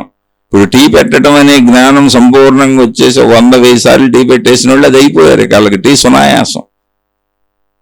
ఇంకా అది టీ అనేది చర్య కాదు, అసలు టీ పెట్టడం అనేది వాళ్ళకి చర్య కాదు, సహజంగా పెట్టగలుగుతారు. అలా ఏదైనా అంతే, ఏ ప్రక్రియ అయినా అంతే. అలాగే ఇప్పుడు ఆ సంపూర్ణ జ్ఞానస్థితిని పొందినప్పుడు నేను అది నాకు సహజత్వం అయిపోయినప్పుడు నన్ను జీవన్ముక్తురాలు అంటారు, ఆ పేరు పెట్టారు అక్కడ. అంటే శరీరంతోనూ ఉండగలను, ఆ ఏకత్వ స్థితికి వెళ్ళిపోగలను, శరీర స్థితిలోనూ జీవించగలను, ఆ ఏకత్వ భావంలోనూ జీవించగలను. నాకు మొత్తం ఇంకా అర్థమైపోయింది, ఇంకా నాకు అనుమానాలు ఏం లేవు, సృష్టితత్వం అంతా అర్థమైపోయింది. కాబట్టి శరీరం ఉన్నన్నాళ్ళు ఆ శరీరం శిథిలం అయిపోయే వరకు శరీరంతో జీవిస్తాను, శిథిలం అయిపోయినాక నేను శక్తిని అన్న భావంలో శిథిలం అయిపోతాను, లేదా నా దేవుడి లోకంలో నేను ఉంటానని శిథిలం అయిపోతాను. ఇంకందరూ కూడా ఉంది. కాబట్టి ఎక్కడా కూడా మనకు అవసరం లేనిది తప్పు అనుకోబాకండి అంటున్నా. అది ఒక గ్రంథంలో అనేక విషయాలు ఉండొచ్చు, అక్కడ వాళ్ళు ఆ ప్రస్తావన ఏ ఉద్దేశంతో చెప్పారో. అలా వేదాలలో కర్మకాండ చెప్పబడుతుంది, భక్తికాండ చెప్పబడుతుంది, జ్ఞానకాండని వేదాంతము అంటారు. వేదాలలో వేదాంత భాగమే కర్మకాండని భక్తికాండని వ్యతిరేకిస్తున్నట్టు కనపడుద్ది, కానీ వ్యతిరేకించలేదు. ఒక చెట్టుకి చిన్న పువ్వు వచ్చింది, ఆ పువ్వు కర్మకాండ అనుకోండి, ఇప్పుడు అది విచ్చుకుంటూ కాయ అవుతుంది, పువ్వు పిందయింది, కొంతకాలం పట్టుద్ది పిండి అవ్వటానికి. చాలా పూత రాలిపోద్ది, అంటే చాలా మంది కర్మకాండల కాడ ఉండిపోతారు, ఇక దాటి వెళ్ళటం ఉండదు అసలు. వాళ్ళు వాదించుకుంటూ కూర్చుంటారు, రాలిపోతారు, అంతే. రాలిపోవడం అంటే మరణం. కొంత పూతలో కొన్ని పువ్వులు పిందులు అవుతాయి, అంటే వీళ్ళు భక్తికాండ వరకు వచ్చారు, భక్తి వరకు వచ్చారు. కొన్ని ఆ పిందులు భక్తి దశలో రాలిపోతాయి, ఇక నా దేవుడే గొప్ప, నేనే గొప్ప, నా విధానమే గొప్ప, నా సాధనే గొప్ప, నా దైవ ప్రచారం పట్టుకుపోతూ ఉంటారు. వాళ్ళు ఘర్షణలు పడి పిందులుగా రాలిపోతుంటారు. ఇంకంతే వాళ్ళ జీవితాలు అలా చచ్చిపోతారు. సమూహాలు తయారు చేసి ఆ సమూహాలను ప్రజల మీద రుద్దేసి వీళ్ళ భావాలన్నీ వాళ్ళకి అంటకట్టేసి వీటిని ప్రచారం చేసేయండి, ప్రజలందరినీ వైపు లాక్కొచ్చేయండి అని ఆ ఉన్న కొంచెం మంచి వాళ్ళని కూడా నాశనం చేసేస్తారు. అలా పిందులుగా రాలిపోతారు.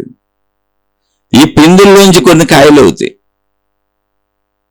ఈ పిందులన్నీ మళ్ళీ పక్వానికి వచ్చి కాయలు అవుతాయి. ఈ జ్ఞానకాండకి వెళ్ళారు వీళ్ళు. జ్ఞానంలో మళ్ళీ ఆ జ్ఞాన విభాగాలు పెట్టుకొని మా దేవుడే గొప్ప, మా మతమే గొప్ప, మా విధానమే గొప్ప అని జ్ఞానాన్ని పెట్టుకొని వాదలాటలకు దిగుతారు, మళ్ళీ వాదనలు పెట్టుకుంటారు. వీళ్ళు జ్ఞానంలో రాలిపోతారు. కొంచెం పచ్చికాయలు కోసుకొని పప్పులు వేసేసుకుంటారు, మామిడికాయలు అంటే పచ్చి జాంకాయలు తినేస్తుంటారు, పచ్చి మామిడికాయలు పుల్లపుల్లయన్నీ చక్కగా వేసేసుకుంటారు. అంటే వీళ్ళు కాయ దశలో రాలిపోయింది బ్యాచ్. జ్ఞానానికి వచ్చి కొట్టుకుంటుంటారు, ఆ జ్ఞానాన్ని జీవితంలో ఆచరించరు. కొంతమంది జ్ఞానంతో ఎవరితో ఘర్షణ పడరు, జ్ఞానం తెలుసుకొని తమను తాము మార్చుకొని పండిపోతారు, జ్ఞానులే అయిపోతారు. అంటే జ్ఞానము తనలో ఇంకిపోయిన వాడు జ్ఞాని. జ్ఞానాన్ని ప్రచారం చేసేవాడు, జ్ఞానాన్ని నాలా ఉపన్యాసాలు చెప్పేవాళ్ళు, జ్ఞానాన్ని పుస్తకాలు చదివి చెప్పేవాళ్ళు జ్ఞానులు కాదు అసలు. జ్ఞానం అంటే ఆచరణ, ఆచరణలో దాన్ని చూపించేవాడు జ్ఞాని. నేను జ్ఞానిని కాదు, నేను జస్ట్ ఇలా చెబుతున్న నాలాంటి వాళ్ళు జ్ఞానులు కాదు, పుస్తకాలు చదివి కూడా చెప్పొచ్చేముంది. అసలు ఇప్పుడు మీకు చెబుతున్నదంతా నేను నోట్స్ రాసుకొని ప్రిపేర్ చేసుకొని ఆ కాగితం చదువుకుంటూ చెప్పకూడదండి, మీకు తెలిసేయండి, బోల్డ్ గ్రంథాలు ఉన్నాయి. అలా రకరకాలుగా జ్ఞాన దశలో రాలిపోతారు, జ్ఞానాన్ని ఆచరిస్తారు. జ్ఞానము అంటే ఒకటే, బోధ కాదు ఆచరణ, అంతే. జ్ఞానము బోధ కాదు, జ్ఞానము గ్రహింపు. జ్ఞానం అంటే తెలియుట, తెలిసింది ఆచరించుట, తెలిసింది చెప్పుట కాదు, తెలిసింది ఆచరించుట, తెలిసినట్టుగా ఆచరిస్తూ జీవించుట. వాళ్ళు జీవన్ముక్తులు అవుతారు, ఆచరిస్తారు వాళ్ళు, అంతే, అలా జీవిస్తారు. ఎక్కడ ఎవరితో ఏ ఘర్షణ ఉండదు వాళ్ళకి. అసలు ఘర్షణ ఎందుకు ఉండదు? ఘర్షణ పడేవాళ్ళే మూర్ఖులు, మూఢులు, మందబుద్ధులు, రాక్షస జ్ఞానులు. అవసరమైంది ప్రపంచంలో ఎక్కడా మత ప్రస్తావన లేదు. అన్ని వస్తువులు అందరం వాడేసుకుంటున్నాం, అన్ని దేశాలు తిరిగేస్తున్నాం. అందరూ ఇప్పుడు విమానంలో అన్ని దేశస్తులు ఎక్కుతారు. నా దేశస్తుడు విమానంలోనే ఎక్కుతాను, నా మతముడు విమానంలోనే ఎక్కుతాను, నా దేవుడు భక్తుడు విమానంలోనే ఎక్కుతానని చెప్పవుగా. బస్సు ఎక్కుతావు, రైలు ఎక్కుతావు, అన్ని వాడుకుంటావు, తిరుగుతావు. కానీ దేవుడిని మన మతముడిదేనా మన దేవుడిదేనా అని అడగవు. మన దేవుడిని మాత్రం అందరి మీద రుద్దేమని చెబుతావు. ఆ బస్సులో వెళ్ళి మళ్ళీ వాళ్ళ మీద రుద్దేస్తానంటావు, పాంప్లెట్లు పంచుతావు, అవి పంచుతావు, ఈ పంచుతావు, ప్రచారాలు అంటావు.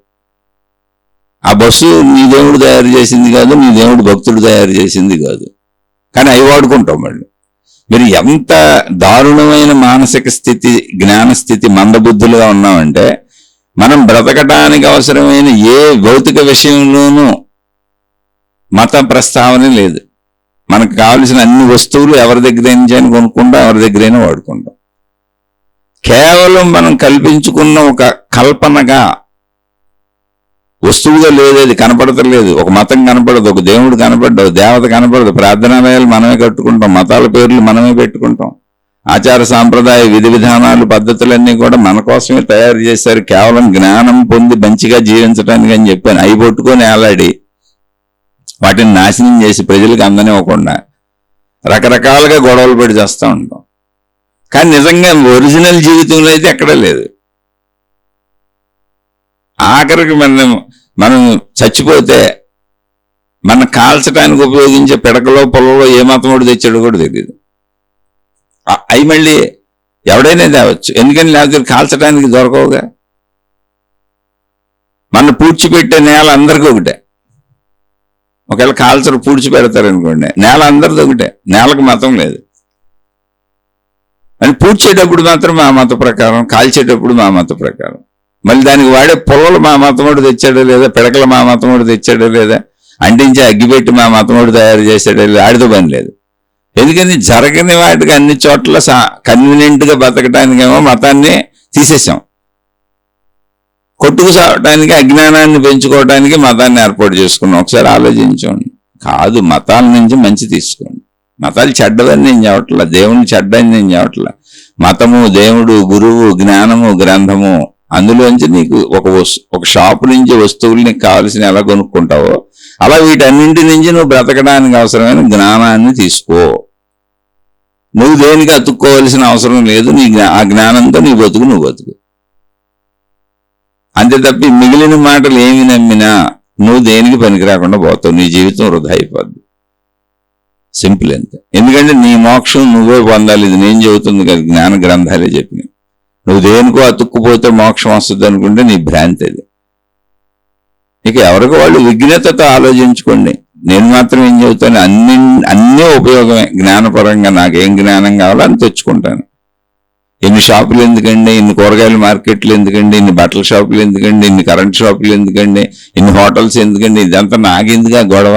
అన్ని ఉండబట్టే నాకు దొరుకుతుంది. వెళ్ళి ఓ బల్బు కొనాలంటే 100 షాపులు ఉన్నాయి కంటే ఏదో షాపులో తెచ్చేసుకుంటాను. 100 హోటల్స్ ఉన్నాయి కంటే ఏదో నాకు ఎంత టిఫిన్ దొరుకుతుంది, నాకు కావాల్సిన టిఫిన్ తెచ్చేసుకుంటాను. అలాగే 100,000 మతాలు, మార్గాలు, విధానాలు, పద్ధతులు, జ్ఞాన గ్రంథాలు ఉన్నాయి కంటే అందులో నాకు కావాల్సిన జ్ఞానం కొంచెం తెచ్చేసుకుంటాను. అయిపోయింది.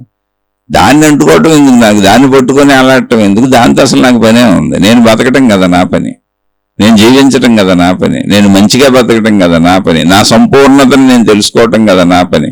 అందుకు ఆధ్యాత్మిక చదువు, ఆత్మజ్ఞాన చదువు, నా గూర్చిన నా స్వీయ అంతరంగ, నా వ్యక్తిగత చదువు, భౌతికమైన అంతరంగమైన నా వ్యక్తిగత చదువు, శరీర మనస్సు ప్రాణశక్తుల చదువు, నా చదువు, నా వ్యక్తిగత చదువు, నా స్వీయ చదువు. నేను చదువుకుంటాను.